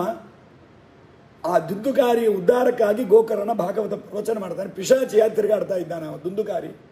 ಅವನ ಉದ್ಧಾರಕ್ಕಾಗಿ ಇದು ಹೇಳೋಣ ಅಂತ, ಭಾಗವತ ಹೇಳಿಸೋಣ ಅಂತ ಭಾಗವತ ಕೂತ್ಕೊಂಡು ಉಪದೇಶ ಮಾಡಿ 7 ದಿನ ಅಖಂಡ ಭಾಗವತ ಹೇಳ್ತಾ ಇದ್ದಾನೆ. ಪಿಶಾಚಿ ರೂಪದಲ್ಲಿ ಬಂದ ದುಂದುಕಾರಿಗೆ ಇರಲಿಕ್ಕೆ ಸ್ಥಳ ಇಲ್ಲ. ಎಲ್ಲಿ ಹುಡುಕ್ತಾ ಇದ್ದಾನೆ, ಎಲ್ಲಿ ಬಂದು, ಯಾಕಂದ್ರೆ ಪಿಶಾಚಿಗೆ ನಮ್ಮ ಹಂಗೆ ಶರೀರ ಎಲ್ಲ ಇರೋದಿಲ್ಲ. ಅದಕ್ಕೆ ಎಲ್ಲಿರೋದು ನೋಡಿದಾಗ ವಿಚಾರ ಮಾಡಿದೆ. ಪಕ್ಕದಲ್ಲಿ ಒಂದು ಕೋಲ್ ಇಟ್ಟಿದ್ರು, ಆ ಕೋಲನ್ನು ತೆಗೆದು ಕೊಟ್ಟ. ಈ ಮೂಂಗಿಲ್ ಕುಚ್ಚಿ ಅಂತೇವಲ್ವ, ಬಿದಿರು ಕುಚ್ಚಿ, 7 ಕಣು ಇತ್ತು ಅದರಲ್ಲಿ. ಆ ಕುಚ್ಚಿ ಒಳಗೆ ಸೇರ್ಕೊಂಡು ಪ್ರವೇಶ ಮಾಡ್ಕೊಂಡ್ಬಿಟ್ಟ ದುಂದುಕಾರಿ ಎಂಬವು. ದಿನ ಭಾಗವತ ಪ್ರವಚನ ಹೇಳ್ತಾ ಇದ್ದಾನೆ. ಗೋಕರ್ಣ ಒಳ್ಳೆ ಬುದ್ಧಿವಂತ, ಚೆನ್ನಾಗಿ ಉಪನ್ಯಾಸ ಮಾಡಿದ. ನಿಜವಾಗಿ ಭಾಗವತವೇ ಹೇಳಿದಪ್ಪ. ಭಾಗವತ ಅಂತ ಏನೋ ಒಂದು ಹೇಳಿಲ್ಲ, ಭಾಗವತವನ್ನೇ ಹೇಳಿದ. ಏನಾಯಿತು? ಒಂದೊಂದು ದಿವಸ ಕಥಾ ಮುಗೀತು. ಆ ಒಂದೊಂದು ಕಣು ಇದೆಲ್ಲ ಅದು ಬಿರಿದು ಹೋಯ್ತು. ಅದು ಶೀಲಿ ಹೋಯ್ತಾಯ್ತು. 7 ದಿನ ಆಯಿತು. ಭಾಗವತ ಸಪ್ತಾಹ ಮುಗಿದ್ರೆ ದಕ್ಷಿಣ ಗೋಲಿಗೆ ಬರಲೇ ಇಲ್ಲ ದುಂದುಕಾರಿ. ಹೋಗೇ ಬಿಟ್ಟ ಮೋಕ್ಷಕ್ಕೆ, ಸೀದಾ ಮೋಕ್ಷಕ್ಕೆ ಹೋಗಿಬಿಟ್ಟ.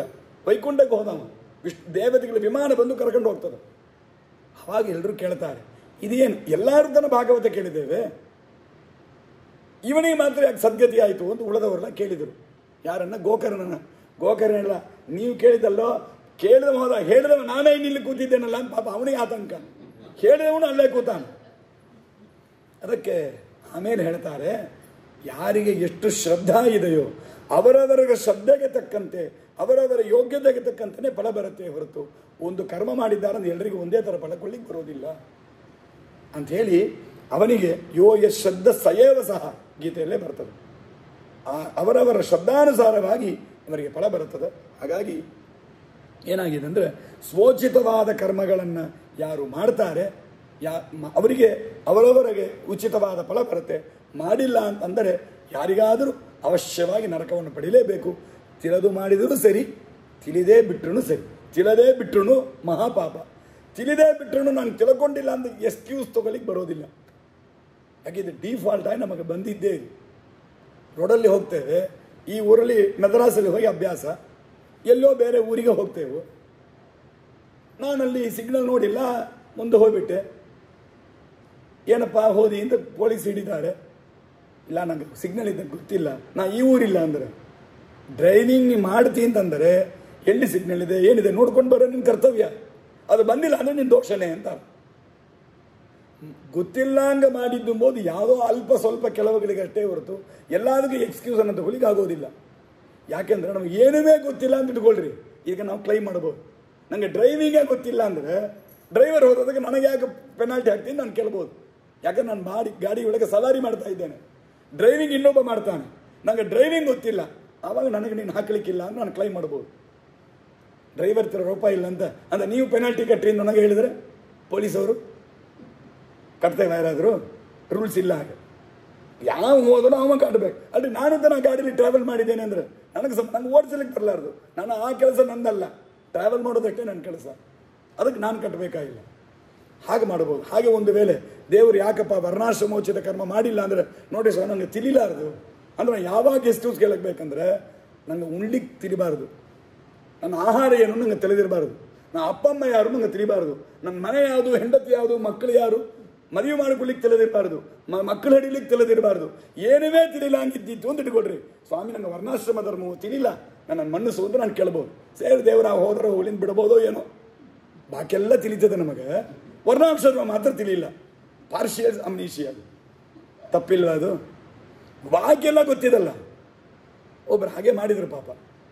ಯಾವುದೊಂದು ಪ್ರವಚನವೇ ನಮ್ಮ ಪಾಠದಲ್ಲಿ, ಹೆಸರು ಬೇಡ. ಅವರು ಸುಮ್ಮನೆ ನೀವು ಇಷ್ಟೆಲ್ಲ ಭಾಳ ಬೈತೀರಿ ಶಾಸ್ತ್ರದಲ್ಲಿ, ನಮ್ಮೆಲ್ಲ ಬೈದು ನಿಂದೆ ಮಾಡ್ತೀರಿ, ನಮಗೆ ಸಂದರ್ಭ ಸಿಕ್ಕಿಲ್ರಿ, ನಮಗೆ ಅದು ಉಂಟಾದ ಸಂದರ್ಭ ಸಿಕ್ಕಿಲ್ಲ, ನಾವೇನು ಮಾಡೋದು? ನಮಗೂ ಯಾರಾದರೂ ಪಾಠ ಹೇಳಿದ್ರೆ ನಾವು ಕೇಳಿದ್ದೆವು, ನಾವು ಕೇಳಿರ್ಬೇಕು ಅಂತ ಅವರು ಹೇಳಿದರು. ಒಂದು ರೀತಿಯಲ್ಲಿ ಸರಿ ಅಂತ ಅನ್ನಿಸ್ತದೆ. ನಾನು ಅವ್ರಿಗೆ ಕೇಳಿದೆ, ಮನೆ ಎಲ್ಲಿದೆ ಅಂತ. ಯಾವುದೋ ಒಂದು ಊರಲ್ಲಿ ಮನೆ, ಇನ್ನು ಊರು ಒಳಗ ಔಟ್ರ ಅಂತ ಕೇಳಿದೆ. ಔಟ್ರು ಮಕ್ಕಳಿಗೆ ಸ್ಕೂಲು ಪಕ್ಕದಲ್ಲಿ. ಎಂಥ ಸ್ಕೂಲ್ ಅದು? ತುಂಬ ದೊಡ್ಡ ಸ್ಕೂಲು. ಏನು ಅವ್ರು ಯಾರೋ ಸ್ಕೂಲಿನವ್ರು ಮನೆಗೆ ಬಂದು ಬಾಗಿಲು ತಟ್ಟಿ ಪಕ್ಕದಲ್ಲಿ ಇಸ್ಕೊಂಡು ಮಗನನ್ನು ಸೇರಿಸಿರಿ ಅಂತಂದ್ರೆ, ಈ ಜಾಗದಲ್ಲಿ ಮನೆ ಇದೆ ಕಟ್ಕೊಳ್ರಿ ಯಾರಾದರೂ ಮನೆಗೆ ಬಂದು ಬಾಗಿಲು ತಟ್ಟಿ ನಾಕಿಂಗ್ ಯುವರ್ ಡೋರ್ ಸ್ಟೆಪ್ಸ್ ಯಾರಾದ್ರು ಬಂದ್ರೆ ಅದೆಲ್ಲ ಹುಡ್ಕೊಂಡು ಹೋದಿರಲ್ಲ. ಎಲ್ಲಿ ಚೀಪಾಯಿ ಜಾಗ ಸಿಗ್ತದೆ ಅಂತ ಹುಡ್ಕೊಂಡು ಹೋಗ್ತೇವೆ. ಯಾರು ಚೀಪಾಯಿ ಮನೆ ಕಟ್ಟಿ ಕೊಡ್ತಾನಂತ ಇಂಜಿನಿಯರ್ ಹುಡ್ಕೊಂಡು ಹೋಗ್ತೇವೆ. ಯಾವ ಸ್ಕೂಲ್ ಚೆನ್ನಾಗಿದೆ ಅಂತ ವಿಚಾರಿಸಿ ನಾ ಕಡೆ ಕೇಳಿ ಮಾಡ್ತೇವೆ. ಯಾವ ಉದ್ಯೋಗ ಚೆನ್ನಾಗಿದೆ ಅಂತ ನೋಡಿಕೊಂಡು ಉದ್ಯೋಗ ಅಪ್ಲೈ ಮಾಡಿ ಸಂಬಳ ತಗೊಳ್ತೇವೆ. ಇಷ್ಟೆಲ್ಲ ಮಾಡ್ಲಿಕ್ಕೆ ಬಂದ ನಮಗೆ ಶಾಸ್ತ್ರ ತತ್ವ ಮಾತ್ರ ಮನೆಗೆ ಬರಬೇಕಂತ. ಹೆಂಗೆ ಬರೋದು? ನಮ್ಮ ಪ್ರಯತ್ನ ಏನಿದಲ್ಲಿ? ಇದರೊಳಗೆಲ್ಲ ನಮ್ಮ ಪ್ರಯತ್ನ ಇಲ್ಲ, ತಾನಾಗಿ ಬಂದು ನಡೀತಾ ಇದೆಲ್ಲ. ಹುಡುಗಿಗೆ ಜಾತಕ ಕೊಟ್ಟು ಅವ್ರಲ್ಲಿ ಕೊಟ್ಟು ಈ ಮ್ಯಾಟ್ರಿಮೋನಿ ಆ ಮ್ಯಾಟ್ರಿಮೋನಿ ನೂರಾರು ಕಡೆಗೆ ಸತ್ತು ತಿರುಗಿ ಸತ್ತು ಸುಣ್ಣಾಗಿ ಯಾವುದೋ ಒಂದು ಹುಡುಗಿನ ಆಮೇಲೆ ಕರ್ಕೊಂಡು ಬರೋದಿಲ್ವಾ? ಒಳ್ಳೆ ಸಲ ದೇವರ ಅನುಗ್ರಹ ಸ್ವಾಮಿ ನನಗೆ ಒಳ್ಳೆ ಜಾಗ ಸಿಕ್ತಪ್ಪ, ಪ್ರಯತ್ನ ಮಾಡಂಗೆ ಸಿಗ್ತದ. ಸಾಮಾನ್ಯ ಎಕ್ಸೆಪ್ಷನ್ಸ್ ಯಾರೋ ಒಬ್ಬರಿಬ್ಬರಿಗೆ ಅನಾಯಾಸ ಆಗ್ಬೋದು, ಅದು ಎಲ್ಲರಿಗೆ ಡಿಫಾಲ್ಟ್ ಆಗಿ ತಗೊಳ್ಳಿಕ್ಕೆ ಬರೋದಿಲ್ಲ. ಎಲ್ಲದರಲ್ಲೂ ಪ್ರಯತ್ನ ಮಾಡುವ ನಾವು ತತ್ವದ ವಿಷಯದಲ್ಲಿ ಧರ್ಮದ ವಿಷಯದಲ್ಲಿ ಮಾತ್ರ ತಾನಾಗಿ ಅದನ್ನು ಮನೆಗೆ ಬರಬೇಕು ಅಂದರೆ ಹೆಂಗೆ ಬರೋದು? ಅದಕ್ಕೆ ನಾವು ಪ್ರಯತ್ನ ಮಾಡಬೇಕಾ ಬೇಡ? ಅದಕ್ಕೆ ಗೊತ್ತಿಲ್ಲ ಅಂಥೇಳಿ ಇದರಲ್ಲಿಲ್ಲ, ತಪ್ಪಿಸ್ಕೊಳ್ಳಿಕ್ಕೆ ಹಾದಿ ಇಲ್ಲ. ಗೊತ್ತು ಮಾಡಿಕೊಳ್ಳಬೇಕಾದ್ರೆ ನಮ್ಮ ಕರ್ತವ್ಯ. ಅದಕ್ಕೆ ಶರೀರ ಕೊಟ್ಟದ್ದೇ ದೇವರು, ನಮಗೆ ಶರೀರ ಕೊಟ್ಟದ್ದೇ ನಿನ್ನ ಧರ್ಮ ಏನು ತತ್ವ ಏನು ಅಂತ ತಿಳಿದುಕೊಂಡು ನೀನು ಸಾಧನ ಮಾಡಿ ಉದ್ಧಾರ ಆಗುವಂತಲೇ ದೇವರು ಈ ಮಾನುಷ ಶರೀರವೇ ಕೊಟ್ಟಿದ್ದಾನೆ. ಬ್ರಹ್ಮಾವಬೋಧ ದಿಶನಂ ಮುದಮಾಪ ಸೃಷ್ಟುವ, ಈ ಶರೀರ ಕೊಟ್ಟು ದೇವರು ಬ್ರಹ್ಮದೇವರು ಸಂತೋಷಪಟ್ಟಿದ್ದಾರೆ. ದೇವರನ್ನು ತಿಳಿದುಕೊಳ್ಳಲಿಕ್ಕೆ ಬೇಕಾದ ಎಲ್ಲ ಸೌಕರ್ಯಗಳು ಈ ಶರೀರದಲ್ಲಿದೆ. ಧರ್ಮಾಚರಣೆ ಮಾಡಲಿಕ್ಕೆ ಬೇಕಾದ ಸೌಕರ್ಯ ಈ ಶರೀರದಲ್ಲೇ. ನಾಯಿ ಹಂದಿಗಳಿಗೆ ಸ್ನಾನ ಇಲ್ಲ, ಸಂಧ್ಯಾವನ ಇಲ್ಲ, ಜಪ ಇಲ್ಲ, ನಾಮೋಚ್ಚಾರಣೆ ಇಲ್ಲ, ತೀರ್ಥ ಇಲ್ಲ, ನೈವೇದ್ಯ ಇಲ್ಲ. ಆದರೆ ಬಾಕಿಯೆಲ್ಲ ಇದೆ. ಊಟ ಇದೆ, ತಿಂಡಿ ಇದೆ, ನಿದ್ದೆ ಇದೆ, ಮೈಥುನ್ಯ ಇದೆ, ಆಟ ಇದೆ, ಎಲ್ಲ ಇದೆ. ಈಗ ನಾನು ಸ್ನಾನ ಸಂಧ್ಯಾವನ ನಮ್ಮ ವರ್ಣಾಶ್ರಮ ಧರ್ಮ ಮಾಡಿಲ್ಲ ಅಂದರೆ ನನಗೂ ಅದಕ್ಕೂ ವ್ಯತ್ಯಾಸ ಏನು ಅಂತ ನೋಡಬೇಕು. ಈ ಪುಸ್ತಕದಲ್ಲಿ ಹಾಕೋದು 2 ಫೋಟೋ ಹಾಕಿಬಿಟ್ಟು ಇದರಲ್ಲಿ ಎರಡಕ್ಕೆ ಏನು ವ್ಯತ್ಯಾಸ ಅಂತ ಹಾಕಬೇಕು. ಎಲ್ಲ ನೋಡ್ಲಿಕ್ಕೆ ಒಂದೇ ಥರ ಇರ್ತದೆ, ಯಾವುದಾದ್ರು ಸೂಕ್ಷ್ಮದಲ್ಲೆಲ್ಲ ವ್ಯತ್ಯಾಸ ಇರೋದು ಅದನ್ನು ತೋರಿಸಿರಿ. 6 ವ್ಯತ್ಯಾಸಗಳೇ ಕಂಡುಬಿಡಿ ಹಿಂಗೆ ಅಂತ. ಹಾಗೆ ನನ್ನನ್ನು ಹಂದಿಯನ್ನು ಫೋಟೋ ಪಕ್ಕದಲ್ಲಿ ಹದ್ಬಿಟ್ಟು ಇದೆರಡಕ್ಕೂ ವ್ಯತ್ಯಾಸ ಅನ್ನೋದು ಕಂಡಿಡೀರಿ ಅಂತ ಹೇಳಬೇಕು. ಯಾಕಂದ್ರೆ ರೂಪ ಬಿಟ್ಟರೆ ಬಾಕೆಲ್ಲರೂ ನಾನು ಅದು ಒಂದೇ ಥರ ಇದ್ದೇನೆ. ನನಗೂ ಅದಕ್ಕೂ ಏನು ವ್ಯತ್ಯಾಸ ಇಲ್ಲ ಇವಾಗ. ಅದಕ್ಕೆ ಇದು ಯಾವಾಗ ಧರ್ಮವನ್ನು ತತ್ವವನ್ನು ತಿಳಿದೇ ಧರ್ಮವನ್ನು ಆಚರಣೆ ಮಾಡದೇ ಇದ್ದರೆ ಈ ಅನಿಷ್ಟ ಆಗತ್ತೆ. ಅದಕ್ಕೆ ಮಾಡಲೇಬೇಕು. ಇದನ್ನು ತಪ್ಪಿಸ್ಕೊಳ್ಳಿಕ್ಕೆ ಹಾದಿಲ್ಲ. ಮೋಹಾತಸ್ಯ ಪರಿತ್ಯಾಗ ದೇವರು ಹೇಳ್ತಾನೆ. ಮೋಹದಿಂದ ಬಿಟ್ಟರೂ ಕೂಡ ಇದು ತಾಮಸತ್ಯಾಗ ಅಂತ ಹೆಸರು ಅಂತಿಷ್ಟು. ಅನಂತರದಲ್ಲಿ ರಾಜಸತ್ಯಾಗ ಅಂದರೆ ಏನು? ಅವರು ಕರ್ಮವನ್ನು ಬಿಡ್ತಾರೆ ನೋಡ್ರಿ. ಹಿಂದಿನವರು ಮೋಹದಿಂದ ತಿಳಿದೇ ಏನೂ ತಿಳಿಲ್ಲ ಬಿಟ್ಬಿಟ್ರು, ಅಥವಾ ತಿಳಿದಿದ್ರು ಇದೆಲ್ಲ ಬೇಡ ಮಾಡಬಾರದು ಅಂತ ಬಿಟ್ರು, ಬೇಕಾಗಿಲ್ಲ ಅಂತ ಬಿಟ್ರು. ಈಗ ನೆಕ್ಸ್ಟ್ ಗ್ರೇಡೇಷನ್ ಸ್ವಲ್ಪ ಕಡಿಮೆ. ಬೇಕಾಗಿಲ್ಲ ಅಂತಿಲ್ಲ, ತಿಳಿದಿದೆ, ಬೇಡ ಅಂತ ಅದರ ಮೇಲೆ ದ್ವೇಷ ಇಲ್ಲ, ಆದರೆ ಇದೆಲ್ಲ ಮಾಡಿದರೆ ಸ್ವೆಟ್ ಆಗೋದ್ರಿ ಅಂತಾರಲ್ವಾ, ಹಾಗೆ ಬಿಟ್ಟರು. ದುಃಖಮಿತ್ಯೇವ ಯತ್ಕರ್ಮ ಕಾಯಕ್ಲೇಶ ಭಯಾತ್ಯಜೆ ಸಕೃತ್ವ ರಾಜಸಂತ್ಯಾಗಂ ನೈವತ್ಯಾಗ ಫಲಂ ಲಭೇತ್. ಕರ್ಮ ಗೊತ್ತಿದೆ, ಮಾಡಬೇಕು ಅಂತ ಆಶೆಯೂ ಇದೆ, ಆದರೆ ಅದು ಮಾಡಿದರೆ ಕಷ್ಟ ಆಗೋದಲ್ಲ ಅಂತ ಬಿಟ್ಬಿಟ್ಟವ. ಇಷ್ಟು ಕಷ್ಟ ಎಲ್ಲ ನನ್ನಿಂದ ಪಡೀಲಿಕ್ಕೆ ಆಗಲಾರ್ದ್ರಿ, ಸ್ವಲ್ಪ ಸಿಂಪಲ್ ಆಯ್ತು ಹೇಳ್ರಿ ಮಾಡೋಣ. ಆ ದೃಷ್ಟಿಯಿಂದ ಯಾರು ಬಿಟ್ಟಿದ್ದಾರೋ, ವಿಹಿತ ಕರ್ಮವನ್ನು ಆಶ್ರಮೋಚಿತವಾದ ಕರ್ಮವನ್ನು ಯಾರು ಬಿಡ್ತಾರೋ ಅದಕ್ಕೆ ಏನು ಹೆಸರು? ರಾಜಸತ್ಯಾಗ ಅಂತ ಕರೀತಾರೆ ಅಂತ. ಇಲ್ಲಿ ಆ ಶ್ಲೋಕ ಹೀಗಿದೆ. ದುಃಖಮಿತ್ಯೇವ ಯತ್ಕರ್ಮ, ದುಃಖ ಅಂತ ಬಿಡ್ತಾರೆ. ಇದು ಮಾಡಿದರೆ ದುಃಖ ಆಗತ್ತೆ ಅಂತ ಬಿಡ್ತಾರೆ.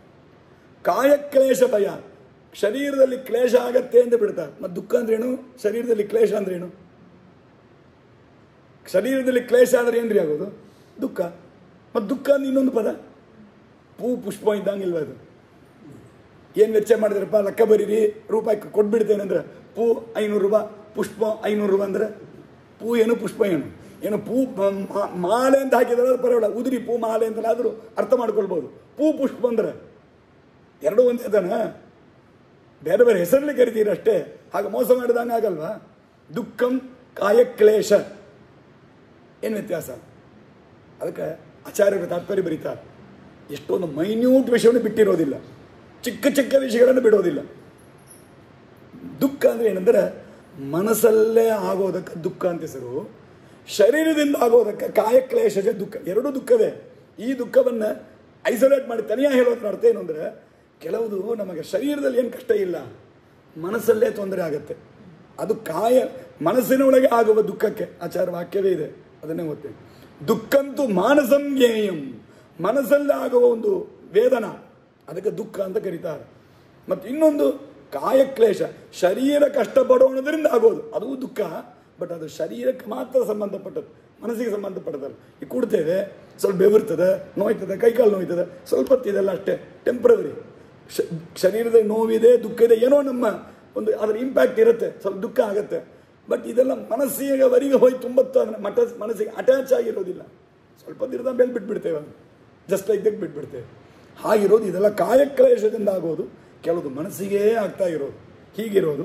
ಈ ಪ್ರಕಾರವಾದ ದುಃಖ ಇಂಥದ್ದಾಗತ್ತೆ ಅಂತನ್ನೋದಕ್ಕಾಗಿ ಯಾರು ಹೇಳಿದ್ದುಂಟು, ಏಕಾದಶಿ ಉಪವಾಸ ಮಾಡಬೇಕಪ್ಪ, ಚಿಕ್ಕ ವಯಸ್ಸು ಮಾಡು, ಒಳ್ಳೆ ತೆಂಪಿದೆ ಮಾಡು ಅಂತಂದ್ರೆ ಒಬ್ಬರು ಹೇಳಿದರು, ಅಯ್ಯೋ ನನಗೆಲ್ಲ ಮಾಡಬೇಕು ಅಂತ ತುಂಬ ಆಸೆ ರೀ, ಮನೆಯೊಳಗೆ ನಮ್ಮ ಅಪ್ಪ ಅಮ್ಮ ದೊಡ್ಡವರಿದ್ದಾರೆ, ಅವರು ಊಟ ಮಾಡುವಾಗ, ತಿಂಡಿ ಫಲಾರ ಮಾಡುವಾಗ, ಊಟ ಮಾಡುವಾಗ ನಾನು ಉಪವಾಸ ಮಾಡೋ ಮನಸ್ಸಿಗೆ ದುಃಖ ಆಗುತ್ತೆ, ಅದಕ್ಕೆ ನಾನು ಮಾಡ್ತಾ ಇಲ್ಲ. ಇದು ಮಾತ್ರ ಒಂದು ಆಶ್ಚರ್ಯ ರೀ. ಧರ್ಮವನ್ನು ಮಾತ್ರ ಮಾಡಲಾಂಗಿರ್ಲಿಕ್ಕೆ ಎಷ್ಟೆಷ್ಟು ಕಾರಣ ಹೇಳ್ತಾರೆ, ಭಾಳ ಆಶ್ಚರ್ಯವಾಗಿದೆ. ಅಷ್ಟು ಬುದ್ಧಿ ನಮಗೆ ದೇವ್ರು ಕೊಟ್ಟಿಲ್ಲಲ್ಲ ಅಂತ. ಅದು ರೂಮ್ ಪೊಟ್ಟು ಯೋಚಿಸಿರಂಗಳೊಂಬಾರಲ್ಲ, ಹಂಗೆ ಮಾತ್ರ ಯೋಚನೆ ಮಾಡ್ತಾರೆ. ಯಾವುದು ಸುಳ್ಳಲ್ಲ, ಯಾವುದು ನನ್ನ ಸುಳ್ಳು ಎಕ್ಸಾಗರೇಷನ್ ಅಲ್ಲ, ನಾನೇ ಕಲ್ಪನೆ ಮಾಡಿ ಹೇಳಿದ್ದಲ್ಲ. ಇದೆಲ್ಲ ಒಬ್ಬೊಬ್ಬರದ್ದು ಕೆಲವೊಬ್ಬೊಂದು ಪ್ರಸಂಗದಲ್ಲಿ ಮಾತಾಡುವಾಗ ನಡೆಯುವಾಗಲೇ ನಡೆದಿದ್ದು. ಯಾರೊಬ್ಬರು ಒಳ್ಳೆ ಬುದ್ಧಿವಂತರು, ಪಾಠಕ್ಕೆ ಬರ್ರಿ, ಏನೋ ನನಗೆ ಗೊತ್ತಿದ್ದದ್ದು ಹೇಳ್ತೇನೆ, ನನಗೂ ಟೈಮ್ ವೇಸ್ಟ್ ಆಗಬಾರ್ದು, ನಿಮಗೂ ಒಳ್ಳೇದಾಗ್ತದೆ, ಬರ್ರಿ. ಈಗ ನನಗೆ ಓದಬೇಕು ತುಂಬ ಆಸೆ, ಅದು ಏನಂತ ನೋಡ್ರಿ, ಏನೋ ಒಂದು ಕೆಲಸ ಹೇಳಿದರು, ಆ ಕೆಲಸ ಏನಂತ ಹೇಳೋದು ಬೇಡ. ಈಗ ಅದೇನೋ ಬೆಳಿಗ್ಗೆ ಒಂದು 15 ನಿಮಿಷ, ಸಾಯಂಕಾಲ 5 ನಿಮಿಷ ಕೆಲಸಕ್ಕೆ ಅಷ್ಟೇ. ಹೇಳಲಿಕ್ಕೆ 3 ಸಾರಿ ನನ್ನ ಇಬ್ಬರು ಮುಖ ಅದ್ರಂಗೆ ಏನೋ ಯಾರನ್ನೋ ಹೋಗಿ ಡ್ರಾಪ್ ಮಾಡಿ ಬರಬೇಕು, ಬೆಳಿಗ್ಗೆ ಹೋಗಿ ಡ್ರಾಪ್ ಮಾಡಿಬಿಟ್ಟು ಬರಬೇಕು, ಸಾಯಂಕಾಲ ಪಿಕಪ್ ಮಾಡ್ಕೊಂಡು ಬರಬೇಕು ಮನೆಗೆ. ಅಷ್ಟಕ್ಕೆ ನನಗೆ ಟೈಮ್ ಇಲ್ಲ, ಯಾಕಂದರೆ ಬೆಳಿಗ್ಗೆ ಡ್ರಾಪ್ ಮಾಡಿ ಸಾಯಂಕಾಲ ಪಿಕಪ್ ಮಾಡ್ಕೊಂಡು ಬರಬೇಕಾ ಅಂದರೆ ನಾನು ಪಾಠಕ್ಕೆ ಬಂದರೆ ಅದೆಲ್ಲ ವಿಘ್ನ ಆಗಿಬಿಡೋದು. ಅದಕ್ಕೋಸ್ಕರ ಪಾಠಕ್ಕೆ ಬಂದಿಲ್ಲ ಅಂದರು. ನಾನು ತಲೆ ತುರಿಸ್ಕೊಂಡು ನೋಡಿದ್ದೆ, ಹ್ಯಾಂಗೆ ಇಲ್ಲ ಇದು ಪಾಠಕ್ಕೆ ಬರದೇ ಇರಲಿಕ್ಕೆ ಇದು ಹ್ಯಾಂಗೆ ಕಾರಣ ಆಗತ್ತೆ ಅಂತ. ಆದರೆ 10 ನಿಮಿಷ ಕರ್ಕೊಂಡು ಬರಲಿಕ್ಕೆ ಹೋಗಿ ಬಿಡ್ಲಿಕ್ಕೆ 10 ನಿಮಿಷ, ಒಂದಿನಕ್ಕೆ 20 ನಿಮಿಷ ಅಷ್ಟೇ ಕೆಲಸ. ಬೇರೆ ದಿವಸ ಏನು ರಿಟೈರ್ಡ್ ಇಷ್ಟಕ್ಕೂ ಬೇರೆ ಏನು ಕೆಲಸ ಇಲ್ಲ. ಹಾಗಾದ್ಮೇಲೆ ಪಾಠಕ್ಕೆ ನನಗೆ ಆಗಿಲ್ಲ, ಬರ್ತೋ ಇಲ್ಲ, ಮುಗೀತಷ್ಟೇ. ಆದರೆ ಇದನ್ನು ಕಾರಣ ಹೇಳಿದ್ರು ನೋಡ್ರಿ, ಆಶ್ಚರ್ಯ ಆಯಿತು. ಈಗ ಒಂದೊಂದು ಕಾರಣಗಳು ವಿಚಿತ್ರ ಆಲೋಚನೆ ಮಾಡಿ ಹೇಳ್ತಾರೆ. ಅದಕ್ಕೆ ಹೀಗೆ ಯಾವಾದ ಕಾರಣವನ್ನು ಹೇಳಿ ಈ ಕರ್ಮವನ್ನು, ಆದರೆ ಅವರಿಗೆ ದ್ವೇಷ ಇಲ್ಲ. ದೇವರೇ ನನಗೆ ಆಗಲ್ಲ, ನನಗೆ ಶಾಸ್ತ್ರ ಎಲ್ಲ ಬೇಡ, ನನಗೆ ನಂಬಿಕೆಯೇ ಇಲ್ಲ ಅಂತಿಲ್ಲ. ನಂಬಿಕೆ ಇರುತ್ತೆ, ಆದರೆ ಏನೋ ಕಾರಣ ಹೇಳಿ ಲೇಮ್ ಎಕ್ಸ್ಕ್ಯೂಸಸ್ ಹೇಳಿ ಬಿಟ್ಬಿಡ್ತಾರೆ. ಇಂಥವರೆಲ್ಲ ರಾಜಸತ್ಯಾಗಿಗಳು ಅಂತ ಅರ್ಥ. ಆದರೆ ಕಾರ್ಯಮಿತ್ಯೇವ ಯತ್ಕರ್ಮ ನಿಯತಂ ಕ್ರಿಯತೇರ್ಜುನ ತ್ಯಕ್ತ್ವಾ ಸಂಗಂ ತ್ಯಕ್ತ್ವಾ ಫಲಂ ಚೈವ ಸತ್ಯಾಗ ಸಾತ್ವಿಕೋ ಮತಃ. ಸಾತ್ವಿಕ ತ್ಯಾಗ ಅಂದರೆ ಏನು ಅಂದರೆ, ಮಾಡ್ತಾನೆ ಕರ್ಮ. ಯಾಕೆ ಮಾಡ್ತಾನೆ ಅಂದರೆ, ಅಯ್ಯೋ ಮಾಡಬೇಕಲ್ಲ ಅಂತಲೂ ಮಾಡೋದಿಲ್ಲ. ಹಾಗೆ ಮಾಡಿದ್ರು ಅದು ರಾಜಸತ್ಯಾಗ ಆಗಿಬಿಡ್ತದೆ. ಮಾಡಬೇಕು ಅಂತ ಮಾಡಬೇಕಷ್ಟೇ ಹೊರತು ಮಾಡಬೇಕಲ್ಲ ಅಂತ ಮಾಡಬಾರ್ದು. ಇದು ನನ್ನ ಡ್ಯೂಟಿ, ನನ್ನ ಕರ್ತವ್ಯ, ಹಾಗಂತ ಮಾಡಬೇಕು. ಕಾರ್ಯಮಿತ್ಯೇವ ಯತ್ ಕರ್ಮ, ಅದು ನಿಯತಂ ಕರ್ಮ. ನಮಗೆ ವಿಹಿತವಾದ ಕರ್ಮವನ್ನು ಯಾರು ಮಾಡ್ತಾರೋ ಅದರಲ್ಲಿ ಸಂಗಂ ತ್ಯಕ್ತ್ವ, ಫಲದಲ್ಲಿ ಆಶೆ ಬಿಟ್ಟು ಯಾರು ಮಾಡ್ತಾರೋ, ಫಲದಲ್ಲಿ ಆಶೆ ಬಿಟ್ಟು ಮಮತಾವನ್ನು ಬಿಟ್ಟು ನಾ ಮಾಡಿದೆ ಅಂತ ಹೇಳ್ಕೊಂಡು ಮಾಡೋದಿಲ್ಲ, ನನಗೋಸ್ಕರ ಮಾಡಿದೆ ಅಂತ ಮಾಡೋದಿಲ್ಲ, ಮತ್ತು ಈ ಫಲಕ್ಕೋಸ್ಕರ ಮಾಡಿದೆ ಅಂತ ಮಾಡೋದಿಲ್ಲ. ಹಾಗೆ ಯಾರು ಕರ್ಮ ಮಾಡ್ತಾರೋ ಅವರು ಸಾತ್ವಿಕ ತ್ಯಾಗಿಗಳು ಅಂತ ಕರೀತಾರೆ. ಸತ್ಯಾಗ ಸಾತ್ವಿಕೋ ಮತಃ. ನ ದ್ವೇಷ್ಟಿ ಅಕುಶಲಂ ಕರ್ಮ ನ ಕುಶಲೇ ನಾನುಷಜ್ಯತೆ ತ್ಯಾಗಿ ಸತ್ವ ಸಮಾವಿಷ್ಟ ಮೇಧಾವಿ ಚಿನ್ನ ಸಂಶಯ. ಆ ತ್ಯಾಗಿನ ದೇವರು ಹೊಗಳ್ತಾನೆ. ಆ ತ್ಯಾಗಿ ಹಾಗಿದ್ದಾನೆ, ನ ದ್ವೇಷ್ಟಿ ಅಕುಶಲಂ ಕರ್ಮ, ಅಕುಶಲವಾದ ಕರ್ಮವನ್ನು ದ್ವೇಷ ಮಾಡೋದಿಲ್ಲ. ಸ್ಥೂಲವಾಗಿ ಅರ್ಥ ಶ್ರೀಮದಾಚಾರ್ಯರು ಬಹಳ ಸುಂದರವಾಗಿ ಅದಕ್ಕೆ ಅರ್ಥ ಬರೀತಾರೆ. ಅಕುಶಲ ಕರ್ಮ ಅಂದ್ರೆ ಏನು? ಮೊದಲು ಕುಶಲ ಅಂದ್ರೆ ಏನು? ಸಾಮಾನ್ಯ ಲೋಕದಲ್ಲಿ ಉಭಯ ಕುಶಲೋಪರಿ ಪತ್ರದಲ್ಲಿ ಬರಿತೇವಲ್ವ, ಹಳೆ ಕಾಲದಲ್ಲಿ ಪತ್ರ ಬರಿತಾ ಇದ್ರು. ಲೆಟರ್ ಬರೆಯೋದು ಒಂದು ಪದ್ಧತಿ ಇರ್ತಾ ಇತ್ತು. ನಾವು ಓದೋ ಕಾಲಕ್ಕೆ ಅದಕ್ಕೊಂದು ಲೆಸನ್ ಒಂದೊಂದು ಇದೇ ಇತ್ತು. ಅದಕ್ಕೆ ಯಾವ್ಯಾವ ಈ ಲೆಟರ್ ಹೆಂಗೆ ಬರೀಬೇಕು, ಈ ಲೆಟರ್ ಹೆಂಗೆ ಬರೀಬೇಕು, ಒಂದು ಲೆಟರ್ ಬರೆಯೋ ಪದ್ಧತಿ. ಈ ಥರ ಲೆಟ್ರೇ ಇಲ್ಲ, ಎಲ್ಲ ವಾಟ್ಸಪ್ಪು. ಅದರೊಳಗೆ ಪೂರ್ತಿ ಸ್ಪೆಲ್ಲಿಂಗು ಬರೋದಿಲ್ಲ. ಥ್ಯಾಂಕ್ ಯು ಎಂಬುದಕ್ಕೆ TNKU, ಥ್ಯಾಂಕ್ ಯು ಮುಗಿದೈತಿ. ಈಗ ಆ ಸ್ಪೆಲ್ಲಿಂಗು ಬರೋದಿಲ್ಲ ಪೂರ್ತಿ. ಅದಕ್ಕೆ ಈಗೆಲ್ಲ ಇವಾಗೆಲ್ಲ ಶಾರ್ಟ್ ಫಾರ್ಮ್ಲಿ ಆಗಿಬಿಟ್ಟಿದೆ. ಅವಾಗ ಹಿಂದಿನ ಹಂಗಲ್ಲ, ಕುಶಲೋಪರಿ, ಉಭಯ ಕುಶಲೋಪರಿ. ಅದೇನು ಉಭಯ ಕುಶಲೋಪರಿ? ಕುಶಲ ಅಂದ್ರೆ ಸೌಖ್ಯ ಅಂತ ಅರ್ಥ. ಕುಶಲ ಎಂಬ ಶಬ್ದಕ್ಕೆ ಕುಶಲ ಇದ್ದೀರಾ, ಚೆನ್ನಾಗಿದ್ದೀರಾ, ಸೌಖ್ಯವಾಗಿದ್ದೀರಾ ಅಂತ ಕುಶಲ ಪ್ರಶ್ನೆ ಅಂತ ಕೇಳೋದು. ಕುಶಲ ಅಂದರೆ ಸೌಖ್ಯ, ಸುಖವಾಗಿರೋದು, ಸಂತೋಷವಾಗಿರೋದು ಕುಶಲ. ಅಕುಶಲ ಅಂತಂದರೆ ಸಂತೋಷ ಇಲ್ಲ ಅಂತ ಅರ್ಥ. ಸಂತೋಷ ಇಲ್ಲ ಅಂತ ಕರ್ಮವನ್ನು ದ್ವೇಷ ಮಾಡೋದಿಲ್ಲ. ಏನರ್ಥ ಇದಕ್ಕೆ? ಅರ್ಥ ಆಗೋದಿಲ್ಲ. ಅದಕ್ಕೆ ಆಚಾರ್ಯರು ವಿವರಣೆ ಮಾಡ್ತಾರೆ. ಕೆಲವು ಕರ್ಮಗಳು ಮಾಡೋ ಕಾಲಕ್ಕೆ ಕಷ್ಟ, ಕರ್ಮ ಮಾಡೋದು ಕಷ್ಟ. ಆ ಫಲಗಳು ಕೂಡ ಅದರಿಂದ ಬರ್ತದ ಫಲ ನೋಡ್ರಿ. ಆ ಫಲ ತಾತ್ಕಾಲಿಕವಾದ ಸುಖವನ್ನು ಮಾತ್ರ ಕೊಡೋದು. ತಾತ್ಕಾಲಿಕವಾದ ಸುಖವನ್ನು ಮಾತ್ರ ಕೊಡೋದು ಅಂದರೆ ತಾತ್ಕಾಲಿಕ ಸುಖವನ್ನು ಕೊಳ್ಳಾರದು. ಕರ್ಮ ಮಾಡೋದು ಕಷ್ಟ. ಕರ್ಮ ಮಾಡಿದ್ದರಿಂದ ಸ್ವಲ್ಪ ತಾತ್ಕಾಲಿಕವಾದ ಸುಖ ಏನಾದರೂ ಆಗತ್ತಾ ಅಂದರೆ ಅದೂ ಇಲ್ಲ. ಆದರೆ ದೀರ್ಘಕಾಲದಲ್ಲಿ ಮಹಾಫಲವನ್ನು ಕೊಡುತ್ತದೆ ಅಂತ. ಅದಕ್ಕೆ ಅಕುಶಲ ಕರ್ಮ ಅಂತ ಅರ್ಥ. ಯಾವುದು ಅಂದರೆ ಏಕಾದಶಿ ಉಪವಾಸ. ಏಕಾದಶಿ ಉಪವಾಸ ಮಾಡೋದು ಈಸಿಯಾಗಿ ಹೇಳಿ, ಸುಲಭವಾ? 24 ತಾಸು ಉಪವಾಸ. ಅದು 2 ದಿವಸ ಬೇರೆ ಬರ್ತದೆ. ಈ ಮುಂದೆ ಕ್ರೋಧಿನಾಮ ಸಂವತ್ಸರ. ಯಾಕದು ಕ್ರೋಧಿ? 3,000-4,200 ಉಪವಾಸ ಇದೆ. ಈಗ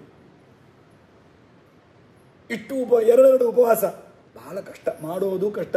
ಏಕಾದಶಿ ಕೇಳಿದ್ರೆ ಮೊದಲೇ ಮನಸ್ಸಲ್ಲಿ ಒಂಥರ ತ್ರಾಸ ಆಗಿಬಿಡ್ತದೆ. ಆಮೇಲೆ ಉಪವಾಸ 2 ದಿವಸ.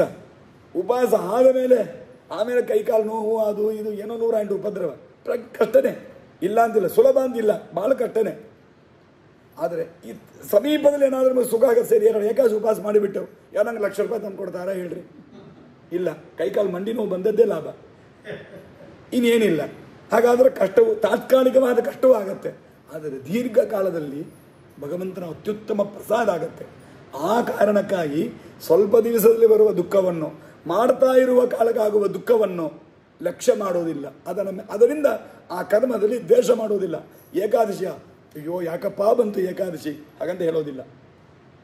ಇಂಥದಕ್ಕೆ ಅಕುಶಲಂ ಕರ್ಮ ನ ದ್ವೇಷ್ಟಿ.